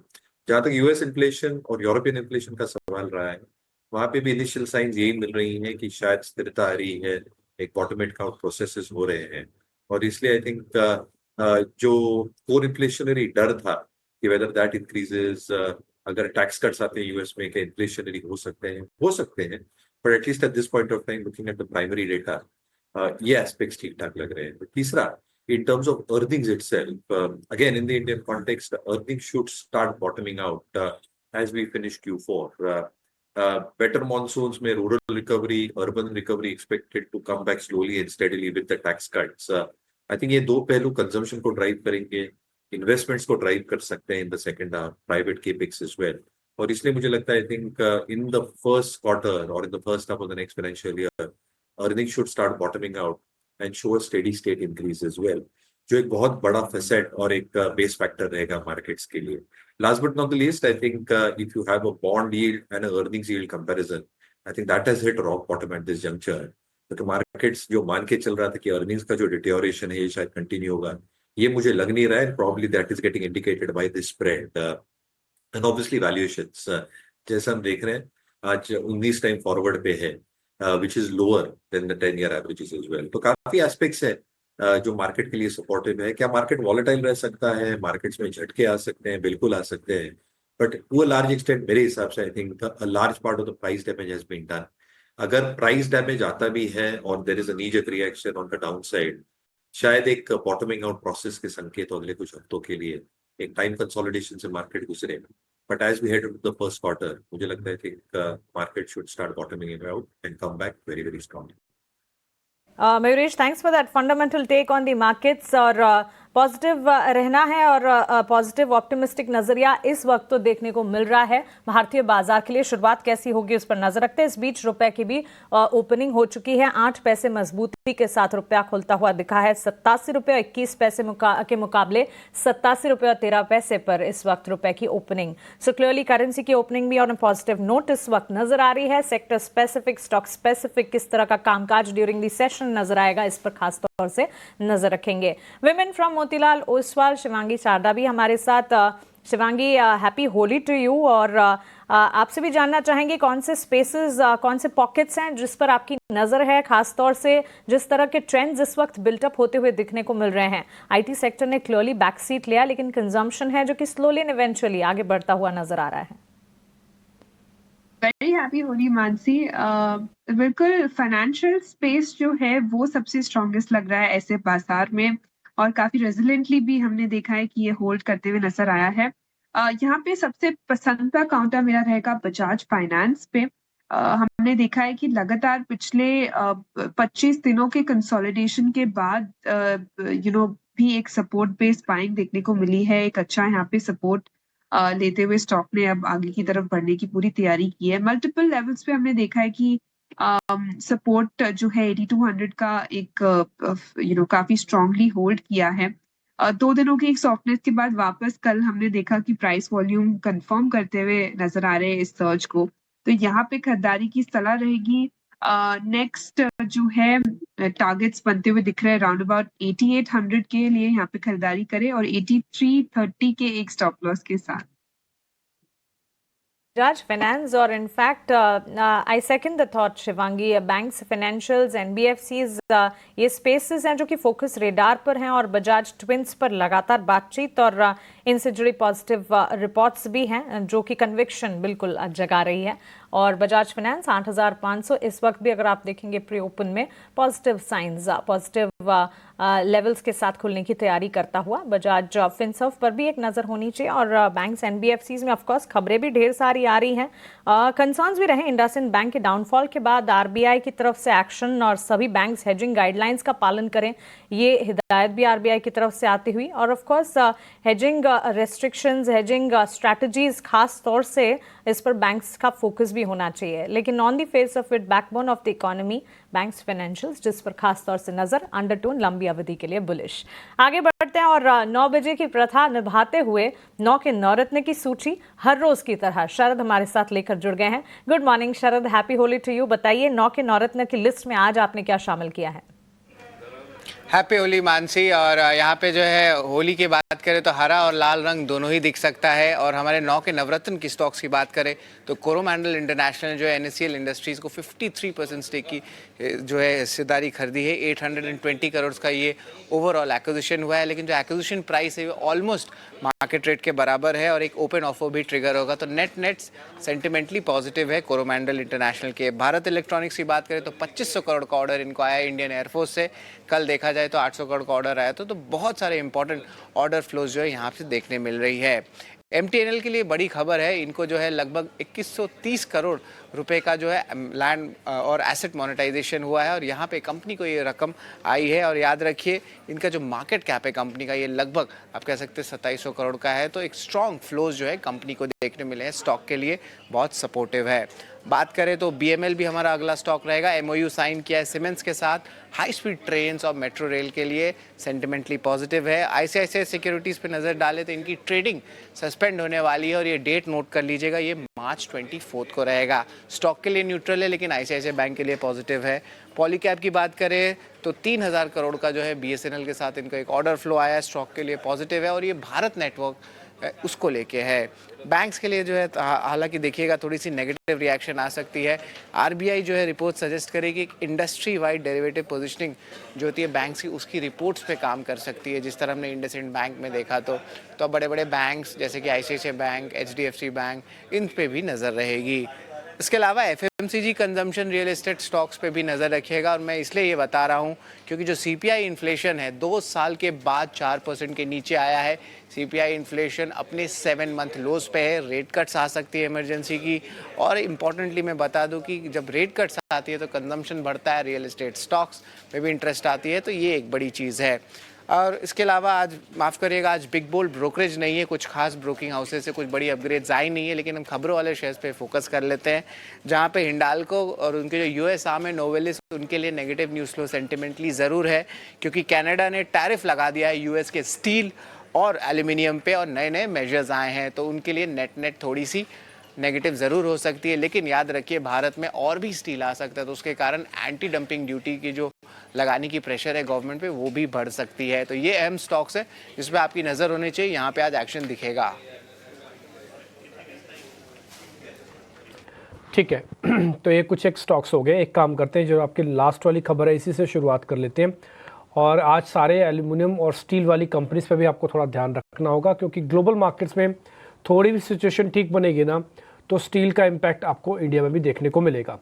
3 मिनट रह गए मार्केट्स के सिर्फ ओपनिंग होने में। मैं जरा लेवल्स के हिसाब से आपको बता देता हूँ कौन कौन कहाँ खुल रहा है, उसके फिर मार्केट्स की ओपनिंग भी हो जाएगी। पहले आते हैं निफ्टी पे, 22,500 के ऊपर खुल रहे हैं। ये अच्छा साइन है कि 22,500 के ऊपर आपको निफ्टी दिखेगा।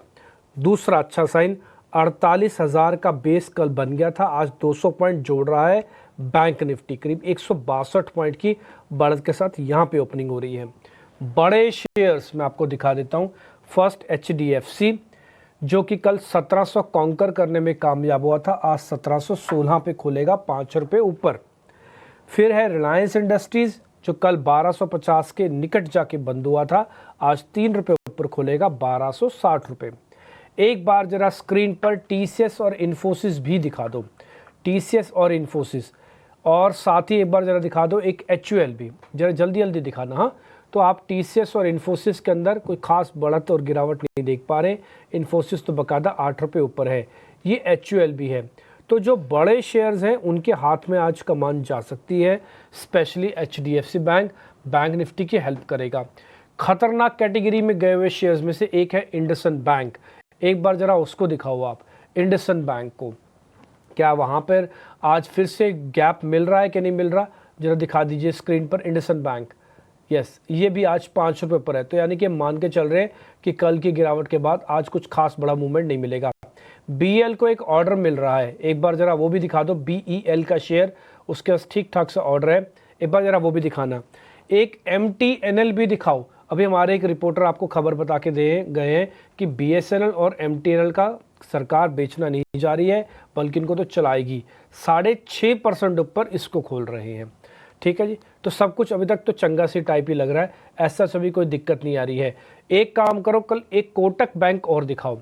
कोटक बैंक, एक बार जरा कोटक बैंक और दिखा दीजिए। यहाँ पर भी एक बार पोजीशन समझ लेते हैं। इन्फ्लेशन, जो रिटेल महंगाई के दर के आंकड़े आए हैं, उससे FMCG पैक में अच्छी आ सकती है बढ़त। एक बार जरा डाबर और इमामी दिखा दो स्क्रीन पर, जल्दी जल्दी दिखाओ। हाँ, डाबर भी और इमामी भी दिखाओ स्क्रीन पर। तो ये कुछ एक शेयर्स हैं जो मैंने न्यूज़ के हिसाब से, सेंटिमेंट के हिसाब से आपके सामने रखे हैं, और मैं उम्मीद करता हूं कि आज थोड़ा रियल एस्टेट काउंटर्स वगैरह भी सब चलेंगे। ये इमामी का शेयर आज सिर्फ 2 रुपये ऊपर है, और डाबर भी दिखाना चाहो तो वो भी आप दिखा सकते हो। बट एनी हाउ, अब हम कर रहे हैं जरा मार्केट्स की ओपनिंग, और बढ़ने और गिरने वाली सूची के अंदर तो कुछ तो मैंने आपको सेंसिटिव शेयर्स बता ही दिए थे। इसके अलावा जो बड़े शेयर हैं उसमें BEL सबसे ज़्यादा गैप के साथ खुलेगा 2%, टाटा स्टील खुलेगा आज 1% ऊपर। इसके अलावा M&M में भी करीब 1% तक की बढ़त दिखेगी। कमज़ोर खुल रहा है थोड़ा सा कोटक और HDFC लाइफ, जहाँ पे हल्का हल्का सा लाल निशान है, अदरवाइज़ वैसी कोई दिक्कत तो नहीं नज़र आ रही है। इसके अलावा engineers India, ITI, Adani greens, ये कुछ एक और शेयर्स हैं। जुबिलेंट फार्मा जो कि आज हरे निशान में खुले। करते मार्केट की ओपनिंग, और 162 पॉइंट का पहला टिक आपको बैंक निफ्टी पे दिखा, और निफ्टी के अंदर भी जो बढ़त है इस समय वो करीब 45 पॉइंट की है, और 22,500 को बस टिकाना है इसको। एक बार टिक जाएगा तो फिर धीरे धीरे कवरिंग कराएगा, और 48,000 और 48,200 का बेस बना दे आज बैंक निफ्टी, तो 48,500 आज भी आ सकता है, आज ही आ सकता है। और ये आपको 42,600 आज में दिखा सकता है। तो आज रूम काफ़ी है ऊपर आने का, देखते हैं अभी क्या करते हैं। और आपको जैसे मैंने शुरुआत में कहा था, कुछ बड़े शेयरों को स्पीड पकड़नी होगी, अभी वो नहीं पकड़ी है, देखते हैं उनमें और क्या होगा आगे चल के। फिलहाल 22,500 के आसपास निफ्टी और 48,150 के आसपास बैंक निफ्टी कर रहा है ट्रेड। अब आ जाते हैं आज के बढ़िया और मोमेंटम वाले शेयर्स में, जहां पर आज आपको बढ़िया ट्रेड देखने को मिल रहा है। शुरुआत में अडानी ग्रुप के शेयर्स थोड़े एक्टिव हुए हैं। Adani energy solutions, Adani greens, ये दोनों के अंदर अच्छी मूवमेंट है। 2-2.5% तो अडानी ग्रीन्स बकायदा ऊपर है, अडानी एंटरप्राइजेस नहीं, अडानी ग्रीन्स चलाओ आप, ग्रीन है ना। इसके अलावा एक पॉली कैप भी मेरे को आज स्क्रीन पे दिख रहा है, जो आज गैप कर रहा है ओपन, करीब 1 से 1.5% के आसपास का। इंडियन होटल्स पे भी आज करीब गैप आपको मिलेगा 1% से ज़्यादा का, इंडियन होटल्स भी, ये भी दिखाओ स्क्रीन पर। हाँ, और इसके अलावा मैं आपको बताता हूँ, इंजीनियर्स इंडिया दिखाना, करीब 2% ये गैप खोलेगा। ITI, MTNL, ये दोनों शेयर्स भी दिखा दो जरा। ITI, MTNL, इन दोनों शेयर्स को भी दिखा दो, इन दोनों के अंदर भी शुरुआती बढ़त है। BEL भी आज आपको बढ़त के साथ ही दिखेगा। मैं अति छोटे शेयर्स में चला जाता हूँ, तो थोड़ा और शेयर आपको बताता हूँ, जैसे गोदरेज एग्रोवेट, कल की क्लोजिंग अच्छी थी, आज की ओपनिंग बढ़िया है इसकी। आप सोच रहे होगे आज मैं मिड कैप के स्टॉक्स आपको क्यों शुरुआत में दिखा रहा हूँ। अमूमन तो मैं पहले बड़े शेयरों के बारे में ही चर्चा करता था। असल में क्या, अभी बड़े शेयरों में ना आप बार बार देखोगे ना तो आप थोड़ा डिस्टर्ब हो जाओगे, इसलिए उसको देखो मत, थोड़ा पक जाने दो अपने आप ही, उसके बाद देखते हैं क्या होता है। क्योंकि देखो निफ्टी ने अभी क्या किया ना, 22,500 को पार तो कर दिया था, दिखा भी दिया, बट टिका नहीं पा रहा है, इसको थोड़ा भी टाइम लगेगा, है ना। 10 पॉइंट ऊपर नीचे करके ये चलाएगा। ऐसे ही बैंक निफ्टी के अंदर भी 48,200 दिख तो गया, बट अभी टिक नहीं रहा, उसको टिकने के लिए थोड़ा समय चाहिए। इसलिए आपके में कोई कन्फ्यूजन ना आए, किसी तरह का कोई डाउट ना बने, इसलिए मैं थोड़ा निफ्टी से इतर, बैंक निफ्टी से भी इतर कुछ अलग अलग शेयर्स आपकी स्क्रीन पर नोटिस करा रहा हूँ। एडवांस डिक्लाइन की रेशो ठीक है। इंडिया विक्स ऑलमोस्ट फ्लैट है, किसी तरह का कोई मूवमेंट नहीं, और मेरे को लग रहा है आज का दिन मार्केट के अंदर वैसे भी वॉलेटिलिटी के लिहाज से भी कम रहेगा 2 दिनों के मुकाबले। एक तो आज छोटा सा गैप है, और दूसरा वॉलिटिलिटी थोड़ी कम रहेगी। तो मेरे को लग रहा है आज थोड़ा शांति से पॉजिटिव बायस के साथ मार्केट के अंदर काम होगा। कुछ ज़्यादा उथल पुथल आज बाजार के अंदर नहीं होनी चाहिए। हीट मैप जल्दी जल्दी स्क्रीन पर दिखाते जाइए, 10-15 सेकंड हीट मैप आपकी स्क्रीन पर आ जाएंगे और उसके बाद मेहमान हमारे साथ बने हुए हैं, मेरे दोनों सहयोगी, उनसे ट्रेड ले लेंगे। जल्दी जल्दी अब हीट मैप दिखाते जाओ, 10-15 सेकंड के अंदर सारे हीट मैप दिखा देना जितनी स्पीड से आप दिखा सकते हो। इसमें आप ONGC, टाटा स्टील जैसे कुछ एक शेयर्स देख रहे हैं और आज एक IT की कंपनी भी है टेक महिंद्रा, ये भी आज बढ़त के साथ ट्रेड कर रही है और IT के कुछ एक स्टॉक्स आपकी स्क्रीन पर हैं। इसमें आप NTPC को आज देख रहे होंगे। फार्मा बैंक्स के अंदर SBI भी आज ऊपर है, इंडसइंड बैंक के अंदर थोड़ी रिकवरी वापस आई है, HDFC और ICICI बैंक भी आपको हल्के हल्के हरे निशान में दिख रहे होंगे। फटाफट दिखाते जाइए सारे के सारे, इतनी देर मत रखिए किसी भी प्लेट को। FMCG, ऑटो, अभी बहुत कुछ दिखाना आपको बाकी है, रियल एस्टेट, सब दिखाते जाओ। वरुण बेवरेजेस आज ऊपर है करीब 1 से 1.5%। UBL के अंदर भी बढ़त है और इसमें सबसे ज़्यादा कमज़ोर वाला काउंटर वो इमामी है, लेकिन गिरावट चेक करोगे तो सिर्फ 1% है। हालांकि इन्फ्लेशन के नंबर ठीक आए थे, 7 महीने के निचले स्तरों पर है। मेरे हिसाब से थोड़ा सब कुछ ठीक होना चाहिए था FMCG के लिए, देखते हैं अभी क्या होता है। इसके अलावा ऑटो के इंडेक्सेस अगर आप देखेंगे तो अशोक लेलैंड में आपको हरा निशान दिख रहा है। इसमें आप जो हीट मैप में देख पा रहे हैं कोई भी एक शेयर 1% से ज़्यादा कमज़ोर नहीं है, अगर है भी तो छुटपुट वाले शेयर्स हैं जहाँ पे गिरावट दिख रही है। मिड कैप कैटेगरी में देखेंगे तो प्रेस्टीज और सेल के अंदर अच्छी बढ़त आज देखने को मिल रही है। इंडियन होटल्स ने भी गैप करके आज काफ़ी दम दिखाया है। हिंदुस्तान कॉपर तो F&O बैन में है, लेकिन ये है आज हरे निशान में, ये शुरुआत में करीब 1% ऊपर है। अब मेरे दोनों सहयोगी मेहमानों के साथ कनेक्ट करके आपके सामने रख रहे हैं सौदे।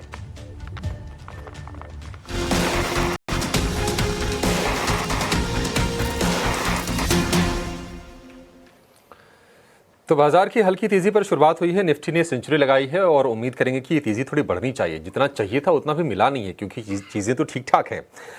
BL में अच्छे ऑर्डर के बावजूद हम देख रहे हैं कि 2% की ही तेजी है। हालांकि निफ्टी में एक भी ऐसा शेयर नहीं है जहां पर आपको 1% की गिरावट दिखे। सबसे ज़्यादा कमज़ोर है श्रीराम फाइनेंस, 0.92% की कमज़ोरी हम देख रहे हैं।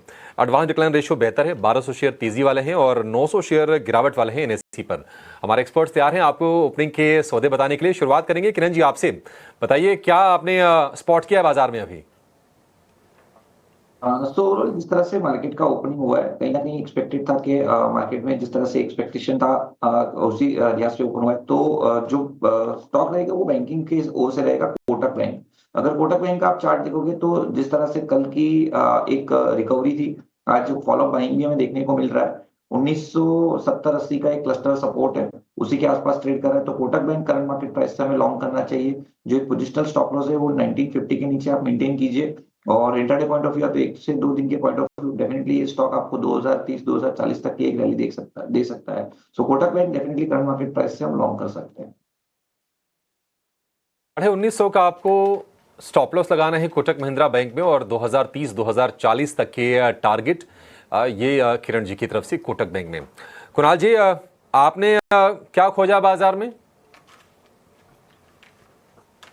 कहाँ से मोमेंटम फिलहाल कंटिन्यू होते हुए देखने को मिल रही है। निफ्टी 22,500 के ऊपर था, नो डाउट 22,480 है। एंड इस तेजी में 1-2 स्टॉक ऐसे हैं जहां पे अच्छी खासी मोमेंटम देखने को मिल रही है। ONGC पे मेरा सबसे पहला फोकस रहेगा, बहुत ही बढ़िया कंपनी है। प्रेजेंट लेवल पे जिस हिसाब से स्टॉक ट्रेड कर रहा है, लाइकली चांसेस है आने वाले दिनों में एक अच्छी खासी रैली यहाँ से देखने को मिल सकती है। ONGC यहाँ पे खरीदारी करके चलने की सलाह है। 229 के अराउंड स्टॉक ट्रेड कर रहा है, लोअर लेवल पे 222 का हम यहाँ पे SL मेंटेन करके चलेंगे। टारगेट की बात करते हैं तो जिस हिसाब से स्टॉक में मोमेंटम है, बॉटम फॉर्मेशन हुआ है, ऊपरी लेवल पे 235 का पहला टारगेट है जो स्टॉक हमें दिखा सकता है। और जैसे ही 235 ब्रेक होता है आपको 243 तक के भी लेवल ये स्टॉक दिखाने के लिए रेडी है। तो फिलहाल ONGC में एक मोमेंटम काफी अच्छी लग रही है, ONGC फोकस करके चलने की सलाह रहेगी। 235-240 तक के टारगेट आपको ONGC में मिल जाएंगे। ONGC आज 2% की मजबूती दिखा रहा है। क्रूड में देखिए थोड़ी सी रिकवरी आई है और उसका बेनिफिट भी ONGC को मिल रहा होगा। जो एक्सप्लोरेशन वाली जो कंपनीज हैं, जिनको हम बोलते हैं कि अपस्ट्रीम कंपनीज हैं, अगर क्रूड बढ़ता है तो उनको फायदा होता है। साफ साफ आपको ये आज दिख रहा होगा। ONGC 2% की तेजी के साथ आज मतलब ना एक्शन नहीं है, शुरुआती एक्शन थोड़ा सा मिसिंग जैसा है। क्या लोग होली के त्यौहार मनाने चले गए हैं? मतलब बाजार में ये जो शुरुआत में उथल पुथल भी नहीं है, जो गेंस थे वो हवा हो गई। निफ्टी सपाट कारोबार कर रहा है 22,450 के आसपास, और निफ्टी बैंक अभी हम देख रहे थे करीब 200 अंकों की बढ़त पर दिख रहा था, वो तेजी रह गई है सिर्फ और सिर्फ 80 अंकों की। इंडिया विक्स भी सपाट है, 14.25 का इंडिया विक्स आपको इस वक्त दिखेगा। इंडसइंड बैंक कल हमने देखी थोड़ी सी स्ट्रेंथ दिखाई थी, 5-5.5% के आसपास की तेजी रही। आज फिर से 1% की तेजी इंडसइंड बैंक में दिख रही है। ये थोड़ी अब राहत कहेंगे कि एक दिन की पिटाई बड़ी सीवियर हुई, हालांकि उसके पहले भी शेयर ये गिरा था, लेकिन अब संभलता हुआ दिख रहा है। मयूरेश जी, आपसे एक व्यू जरा इंडसइंड बैंक पर जानना चाहेंगे, क्या करें सर, क्योंकि भारी भरकम पिटाई और अब ये संभल रहा है। आपको लगता है कि खतरा टल गया है या फिर अभी टेंशन बरकरार है? तो अभिषेक जी, आई थिंक जो एक रिकवरी आनी थी स्टॉक में, आई थिंक कल मैनेजमेंट ने जो एक स्पष्टता दी उसके बाद आ गई, एंड द मैनेजमेंट एक्सपेक्ट्स कि जो भी इस किस्सा हुआ है they'll be able to contain that, and that is the only problem in the bank. हालांकि आई थिंक स्ट्रीट ये देखना चाहेगा कि आरबीआई क्या कदम उठाता है, ऑडिटर्स की क्या रिपोर्ट आती है, इससे जो हिट आएगी एक क्वार्टर के पूरे प्रॉफिट साफ हो जाएंगे, और जो लेगेसी इश्यूज रहे हैं इंडसइंड बैंक के साथ पिछले कई वर्षों में on different topics put together, I think थोड़ा कॉन्फिडेंस इरोड करता है।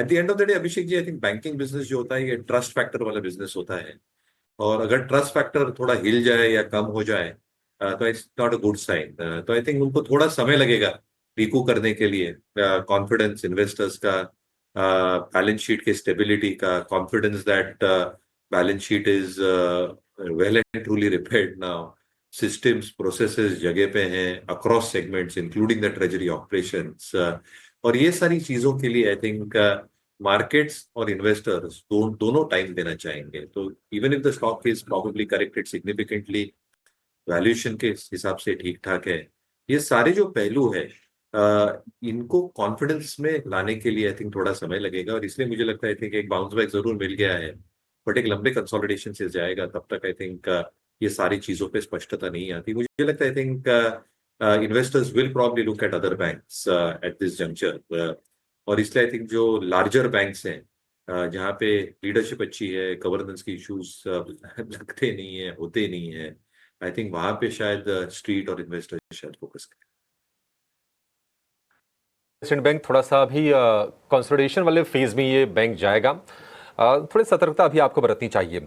एक शेयर और जरा कुणाल जी आप चेक करके बताइए, और वो शेयर है वरुण बेवरेजेस का। ये गर्मियों का भी प्ले है, कहीं ना कहीं गर्मियां इस बार ज्यादा पड़ने की आशंका है, मौसम विभाग ने भी इसके आसार जाहिर किए हैं। 650 रुपए का भाव था इसका इस साल की शुरुआत जब की थी शेयर ने, वो गिर के आ गया था करीब करीब 450 के आसपास का। बीबीएल की बात करें तो फिलहाल अच्छे खासे लेवल पे स्टॉक ट्रेड कर रहा है 484 के अराउंड, एंड लोअर लेवल पे देखने जाए तो एक बुलिश एंगल्फिंग फॉर्मेशन भी बनाया है। वीकली चार्ट पे देखने जाए तो 410 420 के अराउंड का सपोर्ट भी लिया है, यानी मल्टीपल ऐसे इक्वेशन यहाँ पे क्रिएट हो रहे हैं जिसके बेस पे यहाँ पे खरीदारी के मौके बन रहे हैं। 483 पे है, खरीदारी करके चलने की सलाह है। लोअर लेवल पे जो सपोर्ट आ रहा है फिलहाल वो आपको 470 के अराउंड का है, हम सेफर साइड 465 का यहाँ पे ऐसे मेंटेन करके चलेंगे। पहला टारगेट 502 का है जो इसका रिसेंट का हाई है, और 502 जैसे ही ब्रेक होता है आपको ऊपरी लेवल पे तकरीबन 540 तक के भी लेवल देखने को मिल सकते हैं। तो रिस्क रिवॉर्ड फेवर में है, लॉन्ग पोजीशन क्रिएट करने के लिए खरीदी करके चलने की सलाह रहेगी यहाँ पे। रिस्क रिवॉर्ड फेवरेबल नजर आ रहे हैं, खरीदारी के मौके बनते हुए दिख रहे हैं। 502 के लेवल्स अगर देख लेता है तो उसके बाद 540 और उसके ऊपर भी जाने के पूरे आसार। वरुण बेवरेजेस में 483 के लेवल्स पर 1.25% की तेजी, यहां से भी एंट्री अपॉर्चुनिटीज ढूंढनी है। पोजीशंस है तो उसे इंटैक्ट रखा जाए, नई पोजीशंस के लिए भी तैयारी होती हुई नजर आ रही है। गैप अप ओपनिंग जरूर दिखी, 22,500 के मार्क के ऊपर शुरुआत निफ्टी ने की। बैंक निफ्टी की तरफ से भी मजबूती के साइंस देखने को मिले। आईटी सेक्टर आज टॉप सेक्टोरल गेनर देखने को मिला, वहीं फार्मा, हेल्थ केयर, डायग्नोस्टिक शुरुआत कमजोरी के साथ जरूर हुई, लेकिन निफ्टी फार्मा इंडेक्स पर भी एक नजर होनी चाहिए क्योंकि यहां पर अच्छे खासे साइंस डेवलप होते हुए नजर आ रहे हैं। हालांकि मिड कैप और स्मॉल कैप में मिड कैप प्लेयर्स है जो कि एंट्री अपॉर्चुनिटीज दे रहे हैं, स्मॉल कैप स्पेस है जहां इस वक्त कंसर्न्स या कह सकते हैं कि धीमी धीमी शुरुआत होती हुई नजर आ रही है। लेकिन स्टॉक स्पेसिफिक ढेर सारे मौके और इन मौकों पर खास तौर से नजर होनी ही चाहिए। बाजार खुलने से ठीक पहले भी हमने आपको बताया था कि BEL का स्टॉक जो है आज फोकस रेडार पर रहेगा, क्योंकि कंपनी को ऑर्डर मिला है। ऑर्डर विन के चलते ये स्टॉक जो है एक्शन दिखाएगा। नए ऑर्डर्स के चलते मजबूती है भारत इलेक्ट्रॉनिक्स लिमिटेड। किरण जी, आपसे जानना चाहेंगे 2% की तेजी के साथ भारतीय एयरफोर्स का अश्विनी रेडार सिस्टम बनाने के लिए कंपनी को करीब 2463 करोड़ रुपए के ऑर्डर्स मिले हैं। राइट, भारत इलेक्ट्रॉनिक्स लिमिटेड को रिविजिट करना चाहेंगे किरण आपसे। जी, अगर BEL की हम बात करें तो डेली चार्ट के ऊपर जिस तरह से एक गैप अप ओपनिंग हमें डेफिनेटली देखने को मिला है, साथ ही साथ डबल बॉटम पैटर्न ब्रेकआउट हमें 265 के लेवल के आसपास मिला था, तो कहीं ना कहीं एक स्ट्रॉन्ग बेस बना हुआ है। लेकिन आज की गैप अप को चेज नहीं करना चाहिए मेरे हिसाब से। कोई भी यहाँ पे गिरावट हमें यहाँ देखने को मिल रही है समवेयर अराउंड 275 से लेके 280 के बीच में, तो वहां पे लॉन्ग कीजिए। और एक पोजिशनल स्टॉप लॉस जो बन रहा है वो 270 का बन रहा है, तो not at current market price, लेकिन कोई भी गिरावट 275 से 280 के बीच में आती है तो वहां पे हमें लॉन्ग करना चाहिए। खरीदारी गिरावट पे खरीदारी की राय भारत इलेक्ट्रॉनिक्स लिमिटेड पर इस वक्त पोजीशन से उसे इंटैक्ट रखा जाए। न्यूज़ फ्लो के चलते स्टॉक में एक्शन है, लेकिन अगर एंट्री पोजीशंस लेनी है तो फिर एक बार नीचे के स्तर आने का इंतजार करना होगा। कच्चे तेल की चाल और बुलियन मार्केट पर भी लगातार फोकस होना चाहिए और सोने चांदी के लेवल्स पर तो फोकस होना ही चाहिए, क्योंकि क्लियरली हम देख रहे हैं नए उच्चतम स्तर गोल्ड जो है 86,875 का नया रिकॉर्ड बुलियन मार्केट में प्रेशियस मेटल्स गोल्ड ने बनाया है। इस पर नजर रखिए। और कच्चे तेल की चाल का इम्पैक्ट तो भारतीय बाजार के कई सारे सेक्टर्स पर पड़ता है और ब्रेंट के दाम $71 के आसपास जरूर है, लेकिन कुणाल पिछले दिनों 69 to $70 बैरल के आसपास ब्रेंट क्रूड ट्रेड करता दिखा। ONGC पर आपकी राय भी थी। Oil India, IOC, oil marketing company, oil refining counters, Chennai petro, MRPL जैसे स्टॉक्स में से अगर कुछ रेडार पर आ रहा है। ONGC के ऊपर तो हमने ऑलरेडी हमारी जो रिकमेंडेशन है दे दी है। इतना ही नहीं, IOC के ऊपर भी होली पिक हमने रखा है। इतना ही नहीं, होली टू होली में भी IOC का रिकमेंडेशन है। बहुत ही बढ़िया स्टॉक IOC दिख रहा है। डिविडेंड पेइंग कंपनी है, प्लस कैपिटल एप्रिसिएशन दोनों यहाँ से मिल सकता है, तो डबल बोनांजा, डबल धमाका स्टॉक है। लेकिन इसके अलावा अगर दूसरे स्टॉक की बात करूँ तो जहाँ पे अच्छी खासी मोमेंटम आने वाले दिनों में देखने को मिल सकती है, चेन्नई पेट्रो ऑलरेडी एक अच्छी खासी मोमेंटम यहाँ पे हमें दिखा चुका है और फर्दर मोमेंटम भी यहाँ ये स्टॉक में देखने को मिल सकती है। लेकिन एक स्टॉक ऐसा है जहाँ पे अभी भी मोमेंटम नहीं हुई है लेकिन कंटिन्यू हो सकती है। स्टॉक का नाम है ऑयल इंडिया। आप देखिए पिछले कई दिनों से साइडवेज मोमेंटम में है, लेकिन बुलिश एंगल्फिंग कैंडलस्टिक्स बनाई है स्टॉक ने। वीकली चार्ट पे भी स्टॉक ने अच्छा खासा सपोर्ट लिया हुआ है, तकरीबन 335 330 के लेवल का। सो वीकली चार्ट पे भी यहाँ पे बाउंस बैक इंडिकेशन देखने को मिल रही है। इवन वीकली चार्ट पे बुलिश सेरामिक कैंडलस्टिक्स भी स्टॉक ने बनाई है। तो मल्टीपल ऐसे इक्वेशन है जिसके बेस पे यहाँ पे स्टॉक में एक लॉन्ग पोजिशन हम बिल्डअप करके चल सकते हैं। प्रेजेंट लेवल पे 370 के अराउंड है। अगर ट्रेडिंग के लिहाज से अगर एक स्टॉक में पोजीशन बनानी है तो 353 का हम यहाँ पे ऐसे मेंटेन करके चल सकते हैं। लेकिन अगर medium term to long term के हिसाब से बनानी है तो जो रिसेंट का जो बॉटम है यानी कि 328 का, वो हमें यहाँ पे ऐसे मेंटेन करना है। टारगेट की बात कर लेते हैं। इनिशियली पहला टारगेट जो है वो 411 का है। 411 जिस दिन ये स्टॉक ब्रेक करेगा आपको वन वे डायरेक्शन में ये स्टॉक 485 तक के भी लेवल दिखा सकता है। तो बहुत ही बढ़िया फॉर्मेशन है। शॉर्ट टर्म के लिए भी खरीदा जा सकता है और मीडियम टू लॉन्ग टर्म के लिए भी खरीदा जा सकता है। प्ले भी बन सकता है and medium to long term positional लंबी अवधि के ट्रेड्स भी। ऑयल इंडिया चार्ट स्ट्रक्चर अच्छे नजर आ रहे हैं। ONGC, IOC तो फोकस रेडार पर है ही कुणाल के, लेकिन इसी के साथ ऑयल इंडिया पर भी एक राय। Energy, metal, banks, financials, FMCG और IT ये सारे के सारे क्षेत्र है जो कि आज मजबूती के साइंस दिखा रहे हैं। On the flip side pharma, real estate, auto ये कुछ तमाम स्पेसेस हैं जो कि बैकसीट पर आज के सत्र में इस वक्त देखने को मिल रहे हैं। ऑफ कोर्स मार्केट में हम देख रहे हैं बटा हुआ कामकाज 22,468 के लेवल्स पर शुरुआत मजबूती के साथ हुई, लेकिन इस वक्त निफ्टी को अगर आप देखेंगे कमजोरी के साइंस क्लियरली नजर आ रहे हैं। शुरुआत मजबूती के साथ और उसके बाद अब बाजार जो है थकान फिलहाल महसूस करता हुआ, लेकिन महज 15 मिनट हुए हैं। मार्केट को और ज्यादा सेटल होने देंगे। उम्मीद करेंगे कि सेकेंड हाफ तक पोजीशंस और लेवल्स साथ ही तस्वीर कुछ और हरे रंग के साथ नजर आए। HDFC bank, ICICI bank, ONGC, HUL और पावर ग्रिड ये 5 काउंटर्स हैं, मेजर कंट्रीब्यूटर्स हैं। सबसे ज्यादा गिरावट में किसका हाथ है? Mahindra and Mahindra, ITC, axis bank, TCS और Bajaj auto. Power transmission sector पर मयूरेश आपसे एक टेक जानना चाहेंगे।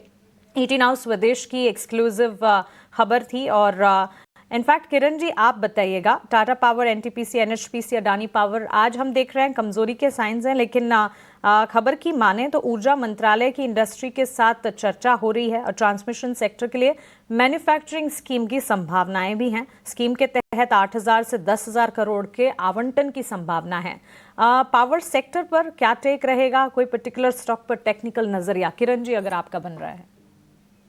इस डेफिनेटली पावर सेक्टर की अगर हम बात करें तो अदानी पावर हमें काफी अच्छा लग रहा है। हमने ट्यूसडे के सत्र में भी अदानी पावर को 500 रुपीज के आसपास लॉन्ग का सजेशन दिया था। करंट मार्केट प्राइस से भी आप लॉन्ग कर सकते हैं। जिस तरह से अदानी पावर का चार्ट पैटर्न है, कहीं ना कहीं double bottom pattern breakout consider कर सकते हैं, तो करंट मार्केट प्राइस से हमें लॉन्ग करना चाहिए। एक पोजिशनल स्टॉप लॉस है वो 500 का आप मेंटेन कीजिए, और जिस तरह की चार्ट पैटर्न है डेफिनेटली ऊपर में 550 प्लस के टारगेट आप अदानी पावर में एक्सपेक्ट कर सकते हो। तो डेफिनेटली अदानी पावर लॉन्ग करके जा सकते हैं एट करंट मार्केट प्राइस।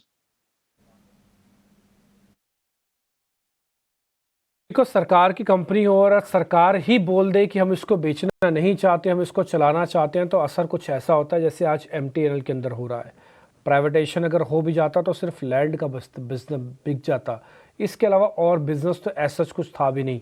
और अगर था भी, मान लेते एमटीएनएल के पास था भी, जैसे बताया जा रहा है उसका फाइबर ऑप्टिकल्स बिछी हुई हैं, या उसके पास रेंटल का बिजनेस भी है, जो भी था वो मेरे को लगता नहीं कि शायद वो बड़ी कंपनी से काम आ पाता। इसलिए लैंड वाला हिस्सा ही है जो एमटीएनएल और बीएसएनएल के पास काफ़ी बड़ी तादाद पे है, और सरकार ने कहा हम प्राइवेटाइजेशन नहीं करना चाहते, इन कंपनीज को हम चलाएंगे। 15-16% ये शेयर ऊपर आ चुका है।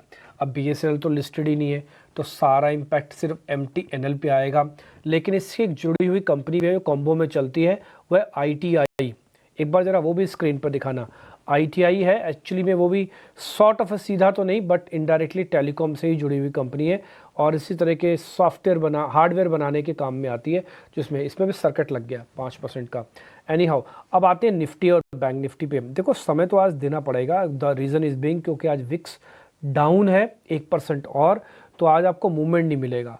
जो मूवमेंट मिल रहा है उसको मार्केट बहुत अच्छे से फोर्सफुली ऊपर नहीं खींच रहा है, तो ये होना चाहिए था, बट अभी तो एब्सेंट है। लेकिन अभी ये जल्दबाजी भी है कहना, क्योंकि सिर्फ अभी 15-20 मिनट हुए हैं। अब देखेंगे 100 पॉइंट वापस से बैंक निफ्टी ने रीगेन कर लिया।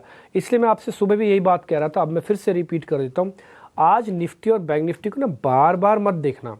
बार बार देखने से क्या होगा, आपको ना गलत डिसीजन की तरफ ले जाएगा वो। आप एक बार अपनी कन्विक्शन के साथ खड़े हो जाओ, सौदा डाला बैठ जाओ, ठीक है ना। ऐसा नहीं होगा कि 10-20 पॉइंट ऊपर नीचे होगा ना तो आपको डिस्टर्ब कर देगा। तो आप कुछ मत करो, अगर आपने सौदा डाल लिया चुप करके बैठ जाओ आप, और अपने टारगेट्स का वेट करो। अगर नहीं डाला तो अपने लेवल्स का वेट करो कि जिस लेवल पे आपको चाहिए।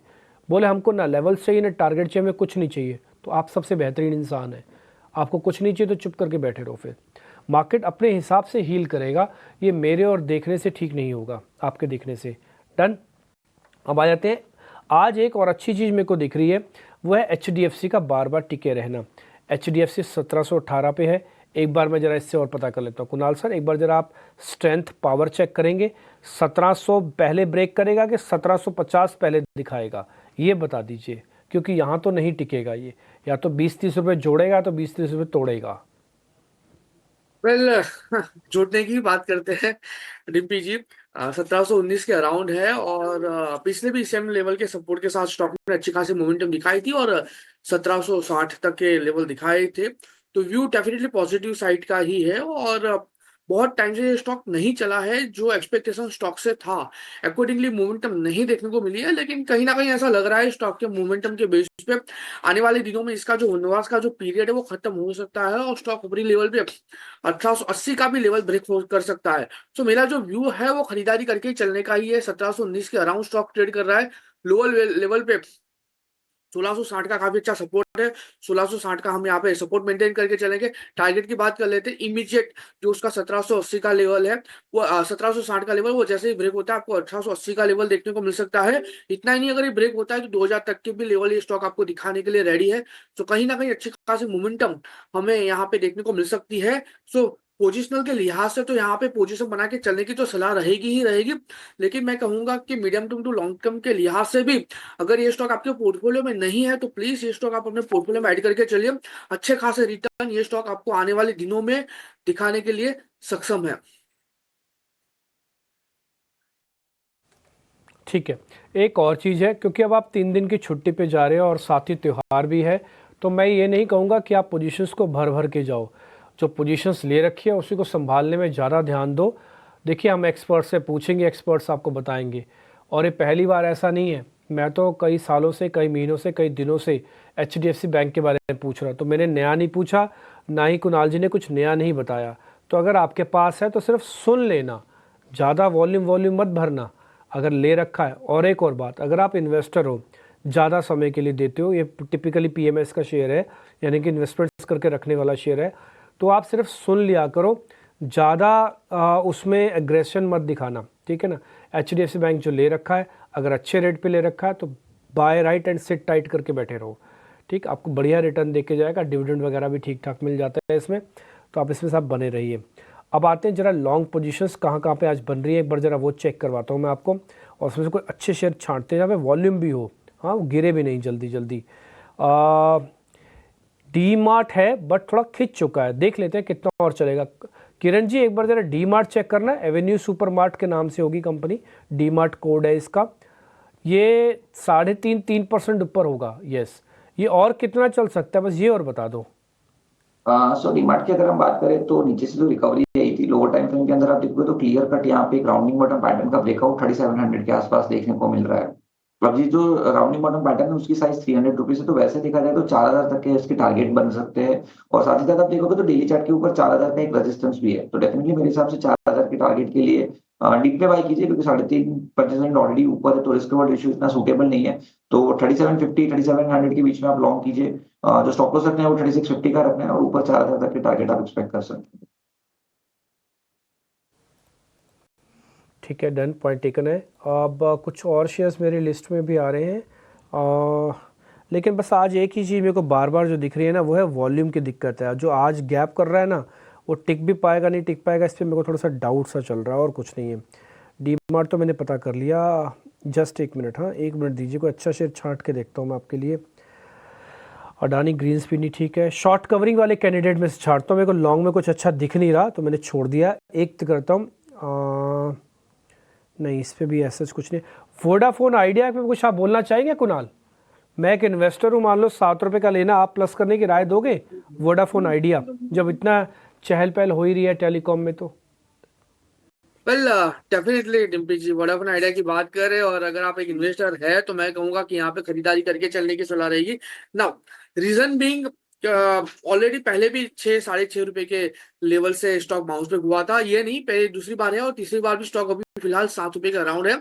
यहाँ पे गंवाने के लिए ज्यादा कुछ नहीं है, लेकिन मिलने के लिए बहुत कुछ है, क्योंकि अगर स्टॉक 6-6.5 रुपए का अगर यहाँ पे सपोर्ट लेता है तो आपको ऊपरी लेवल पे 10 रुपए तक के भी टारगेट देखने को मिल सकते हैं। सो ऐसे यहाँ पे 1 रुपए का आ रहा है, लेकिन टारगेट यहाँ पे आपको 3 रुपए का मिल रहा है, जो रिस्क रिवॉर्ड परफेक्ट है एक इन्वेस्टर्स के लिए। और अगर ऊपर के लेवल पे भी पोजीशन बनी है तो यहाँ पे एवरेज आउट कर सकते हैं, ताकि एवरेज भी उनके नीचे आ सकती है।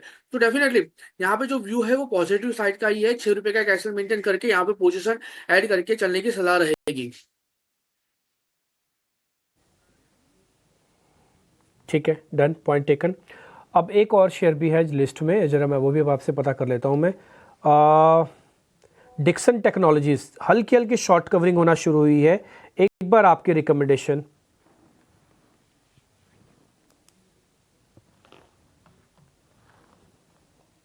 कुणाल, रिकमेंडेशन आपके डिक्सन पर, आज पहली बार रुका है ये शेयर। डेफिनेटली डिम्पी जी, अगर मैं डिक्सन की बात करूं, जिस हिसाब से फिलहाल स्टॉक ट्रेड कर रहा है और जो मोमेंटम हमें रिसेंट डेज में देखने को मिली है, मुझे लग रहा है कि स्टॉक यहाँ पे एक अच्छे खासे सपोर्ट के साथ है। आप देखिए डेली चार्ट पे पहले भी लगातार कई बार स्टॉक 12,800 के अराउंड का पहले रेजिस्टेंस फेस किया था, वो रेजिस्टेंस ब्रेक होने के बाद एक अच्छा खासा सपोर्ट बन गया है। उसके बाद यही 12,800 का सपोर्ट लेके स्टॉक ने ऊपरी लेवल पे 16,000, उसके बाद 19,000 तक के भी लेवल दिखाए हैं। सो व्यू डेफिनेटली पॉजिटिव साइड का ही है, लेकिन डिम्पी जी मैं थोड़ा सा यहाँ पे कंडीशनल बाय देने की सलाह मेरी होगी। स्टॉक फिलहाल 13,120 के अराउंड है, और पिछले 2 ट्रेडिंग सेशन से स्टॉक कंटिन्यूसली 13,400 का एक रेजिस्टेंस फेस कर रहा है। तो मैं कहूंगा कि अगर 13,400 के ऊपर जाता है तो आप पोजीशन बना के चलिए 12,800 के एसएल के साथ। जब टारगेट की बात करते हैं, अगर ये 13,400 ब्रेक होता है तो मुझे लग रहा है कि इनिशियल लेवल पे ये स्टॉक आपको जो टारगेट दिखा सकता है वो 14,700 का होगा, और 14,700 जैसे ही ब्रेक होगा ऊपरी लेवल पे आपको तकरीबन 15,600 तक के भी लेवल ये स्टॉक दिखा सकता है। सो बाउंस बैक का एक्सपेक्टेशन डेफिनेटली रख सकते हैं, बस थोड़ा सा कंडीशनल रहेगा 13,400 के ऊपर, ताकि आपको क्विक मोमेंटम ये स्टॉक में मिल पाए। ठीक है, पॉइंट टेकन है। खैर इस बीच अगर आप देखेंगे तो इंडिया विक्स के अंदर अब गिरावट करीब 1.5% की हो चुकी है और एक काफ़ी डलनेस की तरफ बढ़ रहा है। 3 दिन की छुट्टी है तो स्वाभाविक है, डल होना ही था। दूसरा, ग्लोबल मार्केट्स में जो भी उथल पुथल हो रही है वो अब इंडिया को नॉन इम्पैक्टेबल वाले नेचर में आ रही है। यानी कि आप देखो, वहाँ पे बहुत अच्छा होता है तो हम बहुत अच्छे नहीं होते, वहाँ पे बहुत बुरा होता है तो हम बहुत बुरे नहीं होते। तो इसका मतलब हम थोड़ा डीकपलिंग कर रहे हैं अपने आप को कि भैया ठीक है, रोज़ रोज़ वहाँ का मत सोचो, ऐसी बात मत करो, ठीक है ना। आप जरा नीलेश जैन को अपने साथ जोड़ लेते हैं ताकि एक ऑप्शंस का ट्रेड आपके सामने रख पाएँ।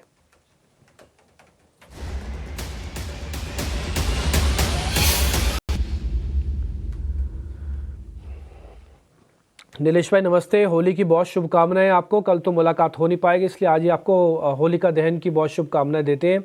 जरा बताइए सर, ऑप्शंस का ट्रेड कौन सा है? मॉर्निंग डिम्पी जी, आपको और आपके सभी दर्शकों को होली की हार्दिक शुभकामनाएं।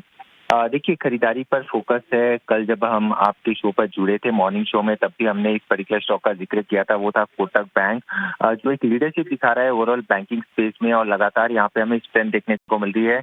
आज भी अगर आप देखें तो एक फॉलोअप मूव हम यहाँ पे देखने को मिल रहा है। तो एक मोमेंटम प्ले है यहाँ से 2010 से लेके 2025 तक का मूव हम कोटक बैंक में एक्सपेक्ट करके चल रहे हैं। इसलिए यहाँ पे फ्यूचर्स एंड डिलीवरी में ना प्ले करते हुए ऑप्शन के जरिए इस मोमेंटम को प्ले करके चल सकते हैं। 1980 का कॉल ऑप्शन जो फिलहाल 31-32 के रेंज में ट्रेड हो रहा है, इसे लॉन्ग करने चला होगी एंड यहाँ पर ऊपरी स्तर पर मोमेंटम कैरी फॉरवर्ड होता हुआ नजर आ सकता है टुवर्ड्स द लेवल्स ऑफ 41 पहला टारगेट, 52 का दूसरा टारगेट होगा। स्टॉप लॉस 21 का रखना होगा।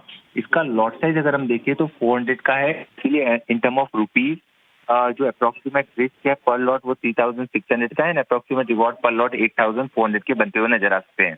तो ओवरऑल बैंकिंग स्पेस में जहाँ पे लीडरशिप आ रही है उस पर फोकस करने की सलाह होगी और कोटक बैंक में कॉल ऑप्शन के जरिए खरीदारी करके चल सकते हैं। ठीक है, डन। तो ये कोटक बैंक पे आपको कॉल मिल गया। मैं सुबह भी इसके बारे में जिक्र कर रहा था। कोटक बैंक अभी आप देखो 4 रुपये ऊपर आ गया, जबकि इसकी ओपनिंग आज लाल निशान में हुई थी। तो ये शेयर वैसे भी थोड़ा सा ठीक है और मैं इसको इन्वेस्टर्स के लिए मोलूंगा ये शेयर। और आप इसका 30-32 रुपये वाला जो आपको कॉल मिल जाएगा, स्ट्राइक है 1980 की, वो ध्यान देख सकते हैं। और उसमें आपको 21 का स्टॉप लॉस और 41 से 52 तक का टारगेट आपको लगाना है। ये स्टैंडर्ड डिस्क्लोजर भी आपकी स्क्रीन पर। 10 में से 9 लोग डेरिवेटिव्स में लॉसेस ले करते हैं। 2 चीज़ें करते नहीं वो, पहला फाइनेंशियल लिवरेज नहीं रखते, स्टॉप लॉस को रेगुलरली फॉलो नहीं करते, और तीसरा भावनाओं में बह के थोड़ी पोजीशंस ज़्यादा ले लेते हैं। तो वो थोड़ा कम करना होता है, इसलिए तो डेरिवेटिव्स में लॉस होता नहीं है अमूमन। बहुत अच्छी पिक्चर है, बहुत अच्छे से शेयर के बारे में आइडिया लग जाता है उसके बारे में। ठीक है जी, तो ये रफ हो गया आपके सामने पॉइंट्स। आज मार्केट्स थोड़ा डल करके पॉजिटिव बायस दिखा रहा है, जैसे हमने आपको सुबह भी दिखाया था। Nifty and bank Nifty both are green, but ये हैं डल। आपको थोड़ा डलनेस दिखेगी आज मार्केट्स के अंदर। और ज़्यादातर शेयर्स जो बड़े शेयर्स हैं वो अपने पोजीशन में थोड़ा फंसे से हुए हैं। ठीक है, देखते हैं और क्या होता है। 1-2 शेयर और भी हैं जो मेरी पोजीशंस में मैं थोड़ा चेक करवा लेता हूँ सर से। Steel authority of India limited है, बस एक लास्ट शेयर होगा मेरी तरफ से। उसके बाद हर्षा उपाध्याय से हम 10-10 पे बातचीत भी करेंगे। मेरी तरफ से एक लास्ट शेयर जो पता करना चाहता हूँ वो है किरण जानी से। किरण सर, एक बार ज़रा steel authority of India SAIL check करना। तो ओ ठीक है, कुणाल जी आप चेक करोगे steel authority cell.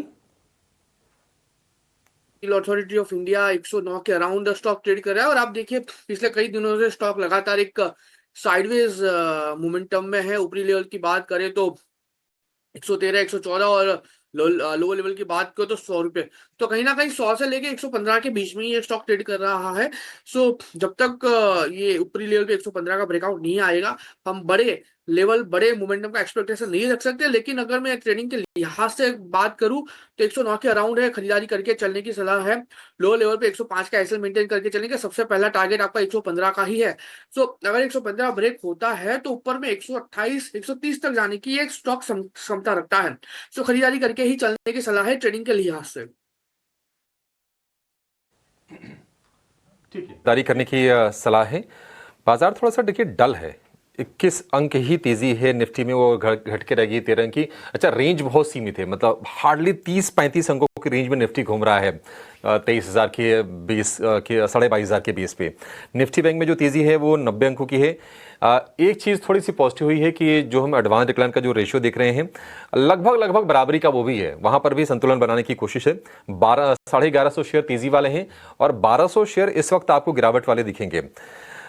IndusInd bank शुरुआत अच्छी करने के बाद देखिए ये लाल निशान में फिसल रहा है, इस पर आप नजर रखिएगा। इंडसइंड बैंक इस वक्त निफ्टी का ये टॉप लूजर है, करीब 2% के आसपास की गिरावट के साथ। शुरुआत पॉजिटिव की थी, आज का इसका जो हाई है 706 रुपये का है और फिलहाल जो शेयर है 675 रुपये पर ट्रेड कर रहा है, तो इस पर आपको नजर रखने की जरूरत है।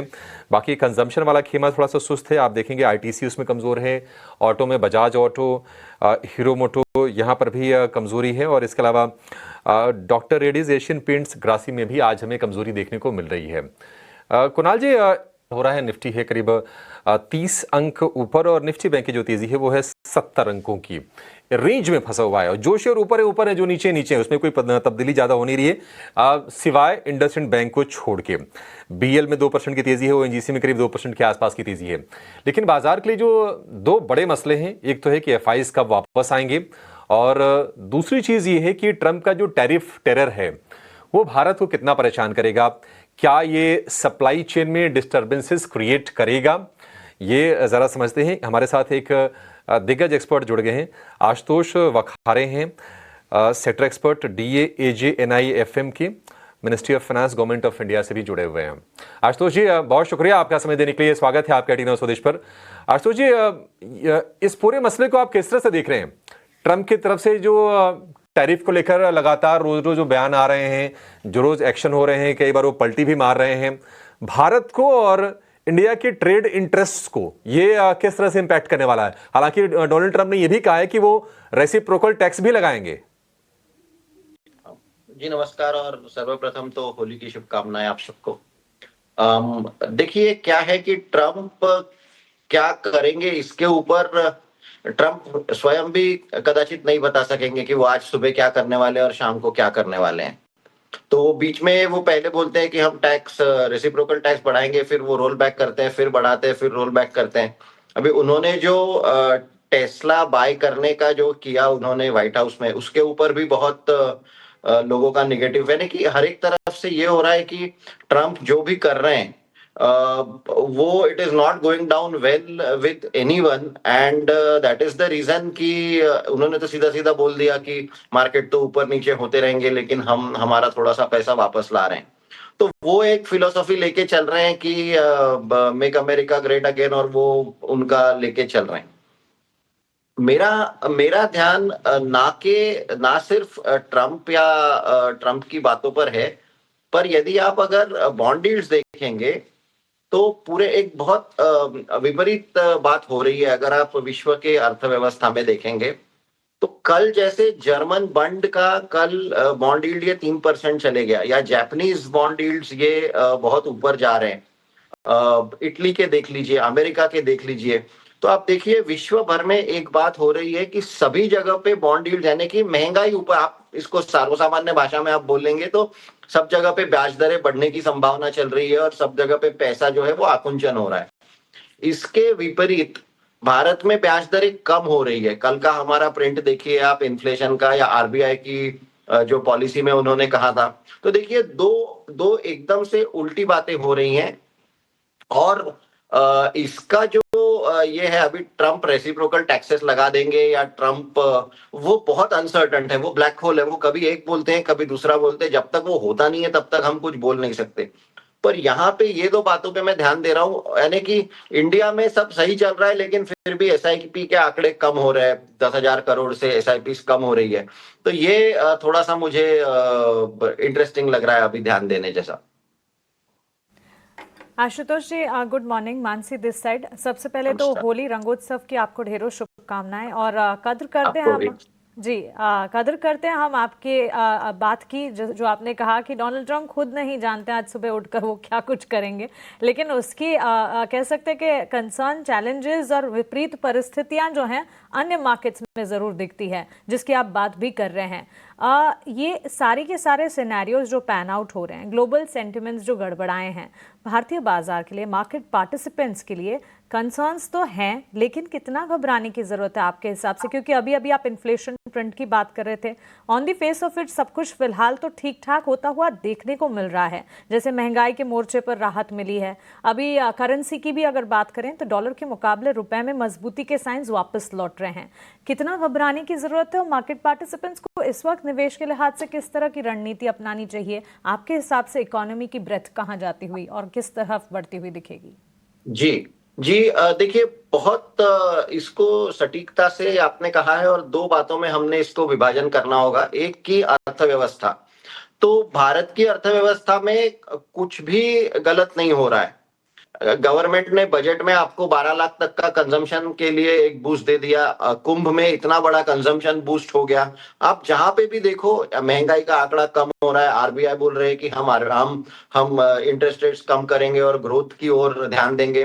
तो देखिए, भारत की अर्थव्यवस्था में आप किसी भी चेक बॉक्स पे फिस्कल डेफिसिट टू जीडीपी देख लीजिए, भारत की अर्थव्यवस्था में किसी भी दृष्टिकोण से आप देखेंगे तो वहां पे कहीं पे कुछ गड़बड़ नहीं दिख रही है। नहीं तो हमारे बॉन्ड यील्ड्स कम क्यों होंगे? आप देखिए, कोई अगर बोलता है कि गवर्नमेंट डेटा झूठा है, ये है, देखिए पूरे विश्व में अगर बॉन्ड यील्ड्स ऊपर जा रहे हैं और भारत की बॉन्ड यील्ड अगर नीचे है, तो इससे कुछ तो समझने में आएगा कि भारत की अर्थव्यवस्था एक अच्छे फुटिंग पे है। ये पहली बात।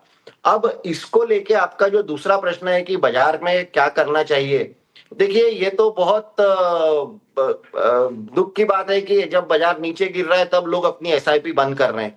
यहां से क्या और पेन आ सकता है? बिल्कुल आ सकता है, क्योंकि अनसर्टेनिटी गई नहीं है अब तक। तो अभी तो कनाडा ने रेसिप्रोकल लगाना स्टार्ट कर दिया है टैरिफ्स, और जर्मनी को या यूरो को अपना पैसा बढ़ाना पड़ रहा है डिफेंस के लिए, क्योंकि कल तक अमेरिका कर रहा था। तो ये सारे ब्लैक स्वॉन इवेंट्स हैं, ये कभी हुआ नहीं था। जापान के इंटरेस्ट रेट्स बढ़ रहे हैं, तो ये पूरे चलते हमारे बाजार में पेन और आ सकता है क्या? बिल्कुल आ सकता है। लेवल्स कोई बोल नहीं सकता, पर हमारे बाजार में पेन बिल्कुल आ सकता है। पर दो अलग बातें हैं कि एक, market can be painful, but on the fundamentals Indian economy सही चल रही है, और इसलिए छोटे जैसे मेरी एसआईपी अभी भी चल रही है, और जैसी संधि मिलती है मैं लमसम भी डाल रहा हूं। तो मेरा तो यही कहना है कि दीर्घावधि के लिए निवेशकों के लिए इससे अच्छी संधि और है नहीं, जहां पे आपका देश अर्थव्यवस्था सही चल रही है, विश्व की अर्थव्यवस्था गड़बड़ाई हुई है, और उसमें आपको सस्ते भाव में शेयर्स मिल रहे हैं। बिल्कुल, ये आपने सही कहा कि एसआईपी बंद करने के लिए ये समय ठीक नहीं है। आशुतोष जी, बहुत शुक्रिया आपका मार्गदर्शन करने के लिए और बहुत ही विस्तार से अच्छी बातें बताने के लिए। Thank you so much sir. फिर आपसे मुलाकात होगी जल्दी ही। लेकिन हम ईटीनॉ स्वदेश की मुहिम लगातार ये भी है कि आप पैसे कमाएं भी और पैसे अपने बचाएं भी। ऐसे शेयरों में ना फंस जाएं जहां पर आपके लिए रिस्क हो सकते हैं। और ईटीनॉ स्वदेश स्टॉक एक्सरे में आज फिर से हम चर्चा करेंगे इंड स्विफ्ट लैब की और ट्रूकैप फाइनेंस की। दोनों कंपनियों की आपस में कुछ चीज़ें चल रही हैं, क्रॉस होल्डिंग भी है, और हालांकि शेयर काफ़ी ज़्यादा ही ऊपर इस तरफ से टूटे हुए हैं। जरा समझते हैं कि मामला क्या है और दोनों शेयर में चल क्या रहा है। शरद फिर से हमारे साथ जुड़ गए हैं। शरद, बहुत ही बेहतरीन सीरीज निवेशकों को आगाह करने के लिए, दर्शकों को बताने के लिए कि कंपनी कैसी है और उसमें क्या कुछ प्रमोटर्स के बीच चल रहा है। आप जरा बताइए फिर से कि क्या कुछ हो रहा है। जी बिल्कुल, हमने जो एक्सरे किया है इस कंपनी का, यहाँ पे जो है हमने बार बार कंपनी को भी जो है अपनी रिक्वेस्ट भेजी है, खास करके इंड स्विफ्ट लैब्स को, कि क्या माजरा चल रहा है। मैं बता देता हूँ कि एक फार्मा कंपनी है इंड स्विफ्ट लैब्स और दूसरा एक एनबीएफसी कंपनी है ट्रूकैप फाइनेंस। इन दोनों कंपनीज की कोई रिलेशन टेक्निकली होनी नहीं चाहिए, लेकिन देखा जाए तो एक प्रमोटर का होल्डिंग दूसरे कंपनी में है, दूसरा कंपनी के जो प्रमोटर है उनका होल्डिंग भी जो है पहले कंपनी में है। अब ये क्रॉस होल्डिंग का क्या माजरा है? एक फार्मा कंपनी एनबीएफसी में क्यों इन्वेस्ट कर रहा है और एक एनबीएफसी फार्मा में क्यों कर रहा है? ये एक सवाल उठता है, और यही सवाल हमने इंड स्विफ्ट लैब से भी पूछा और उनसे 6 से 8 महीने हो गए, कोई जवाब नहीं आया। इशू क्या, ये बताता हूँ। इंड स्विफ्ट लैब्स के बारे में बताएं तो लगभग 6.3% स्टेक वो ट्रूकैप फाइनेंस में होल्ड करते हैं, जहाँ पे प्रमोटर का नाम विल्सन होल्डिंग है। वही विल्सन होल्डिंग जो प्रमोटर खुद ट्रूकैप फाइनेंस के, वो होल्ड करते हैं लगभग 10% स्टेक इंड स्विफ्ट लैब्स में। अब जो है याद रखिए, जुलाई 2024 से बहुत सारे ब्लॉक डील्स होने लगे थे, जहाँ पे आप कह सकते हैं ट्रूकैप फाइनेंस की शेयर्स की एक्विजिशंस करने लगी गई थे। लेकिन ये एक्विजिशंस तो हमने समझा कि एक बड़ा सवाल उठता है लेकिन वेल्थ इरोजन हो रहा है। जो रिटेल निवेशक है वो फंस गए हैं। अब देखिए जुलाई 2024 से इंड स्विफ्ट लैब 50% गिर चुका है। वही ट्रू कैप फाइनेंस की बात करें तो लगभग 90% साफ हो गया है। अब देख सकते हैं कितना बड़ा सिग्निफिकेंट वेल्थ इरोजन हो रहा है। और एक छोटी सी जो है रिप्लाई ट्रू कैप फाइनेंस ने ET Now स्वदेश के क्वेरीज को भी दिए। वो उन्होंने कहा कि कोई वो पोजीशन में नहीं है जहां पे इन्वेस्टमेंट स्ट्रैटेजी प्रमोटर्स को वो शेयर कर सके, और कुछ खास या पुख्त आंसर नहीं आया मैनेजमेंट को ET Now स्वदेश से। और मैंने फाइनेंशियल ट्रेंड्स चेक की कि माजरा क्या है कि इन दोनों कंपनी में इतना भारी गिरावट क्यों आ रहा है। और एक शॉक लगा मेरे को। आप देखिए ओवरऑल जो है debt levels true cap finance की 746 करोड़ रुपीस की है। डेट लेवल्स थोड़ी कम आपको देखने मिल रही होगी इंड स्विफ्ट लैब्स की, क्योंकि उन्होंने अपनी बिजनेस की बिकवाली की है, तो एसेट मोनेटाइजेशन हो रहा है। तो वहाँ पे आप देख सकते हैं कि कितना इश्यूज बैलेंस शीट और PL में देखने मिल रहा है। और अगर PL की बात करें तो सबसे इंपॉर्टेंट चीज चेक करना होता है पैट, जो बॉटम लाइन होता है। मार्च के महीने में यहाँ पे इंड स्विफ्ट लैब्स का बॉटम लाइन 353 करोड़ का था प्रॉफिट का। ये एक बिजनेस मॉडल है और ये एक पैट है। लेकिन उसके बाद 3 क्वार्टर कुछ नहीं हुआ, 1 करोड़ और इस बार तो एक प्रॉफिट भी नहीं आया। तो ये 3 क्वार्टर में बिजनेस कहाँ गया, क्या काम हुआ, ये भी नहीं पता। अब ये जो है ट्रू कैप फाइनेंस के बारे में बात कर लेते हैं। यहाँ पे भी देखें तो मार्च क्वार्टर में 6 करोड़ का पैट आया था, उसके बाद अगले 3 क्वार्टर में कुछ भी नहीं आया। अब रूमर्स सजेस्ट कर रहे हैं कि कुछ प्रमोटर आइडेंटिटीज या कोई शैडो आइडेंटिटीज है, वहाँ पे कोई एक बड़े प्रमोटर थे जिनका डेथ हुआ, उसके बाद ट्रू कैप फाइनेंस में जो है भारी गिरावट जो है हमें देखने मिली। बट ओवरऑल सवाल उठता है कि ये दोनों कंपनीज एक दूसरे पे होल्डिंग करके अभी भी तक क्यों रखे हैं। क्या यहाँ पे वेयर हाउसिंग का मामला है या ओवरऑल शेयर होल्डिंग को लेके इश्यूज है। तो ये सारे इंपॉर्टेंट इश्यूज है जो हम रेस कर रहे हैं, और रेगुलेटर्स खासकर की सेबी को भी इसमें जांच करनी चाहिए कि यहाँ पे हो क्या रहा है एक्चुअली। और यही हमारा मुहिम एक्सरेज में भी है। और ओवरऑल हम बता दें कि हमारे एक्सरेज में AGS ट्रांजैक्ट आया, आज भी स्टॉक में सेलिंग प्रेशर आया है। इसके अलावा जेंसॉल इंजीनियरिंग है और आज इंड स्विफ्ट लैब्स भी है। और हमारे वर्क्स में बहुत सारे ऐसे जो IPOs है जो इस खराब मार्केट में भी आ रहे हैं और यहाँ पे स्टोरीज बेची जा रही है, उन सारे सच्चाई को जो है मैं आपके सामने लेके आऊँगा। और बहुत सारी स्टोरीज पे हम अभी काम भी कर रहे हैं। शरद, और आपको शुभकामनाएं भी कि नहीं इस तरह की स्टोरीज आप निकाल के लेके आते रहिए। जेंसॉल हो गया, AGS ट्रांजैक्ट हो गया, मतलब दुख होता है ऐसे निवेशकों के लिए जो बहुत ही ट्रस्ट करके पैसे लगाते हैं और फिर मतलब ना एग्जिट भी नहीं मिल पाता है। AGS ट्रांजैक्ट की अगर हम बात करें, आज लगातार 28वां 29वां सत्र होगा जब शेयर में लगातार गिरावट चल रही है। 14-15 रुपए का भाव था 2-3 दिन पहले हम चेक कर रहे थे, अब वो 12-13 रुपए का हो गया। लोग निकल ही नहीं पाएंगे, मतलब जो वेल्थ बची है वो भी नहीं निकाल पाएंगे। ये स्थिति आप देखिए, 12.5 रुपए का भाव हो गया AGS ट्रांजैक्ट का। और ये ट्रू कैप फाइनेंस और इंड स्विफ्ट लैब का जो मामला है, ये तो समझ से परे है। मतलब प्रोमोटर्स के बीच में इस तरह की साठगांठ और इस तरह की ऐसी हरकतें जो थोड़ी सी भी अगर हम जांच पड़ताल करें, खोज विनोद करें तो पता चल जाती हैं। और मैं शरद का फिर से आभार व्यक्त करना चाहूंगा कि वो बहुत ही बारीकी से कंपनीज की बैलेंस शीट को देखते हैं, प्रमोटर के एक्शन को देखते हैं कि प्रमोटर कर क्या रहे हैं। और ET Now स्वदेश ये मुहिम आपके लिए लगातार प्रमुखता से चलाता रहेगा और ऐसी कोई भी कंपनी हमारे रडार से बचेगी नहीं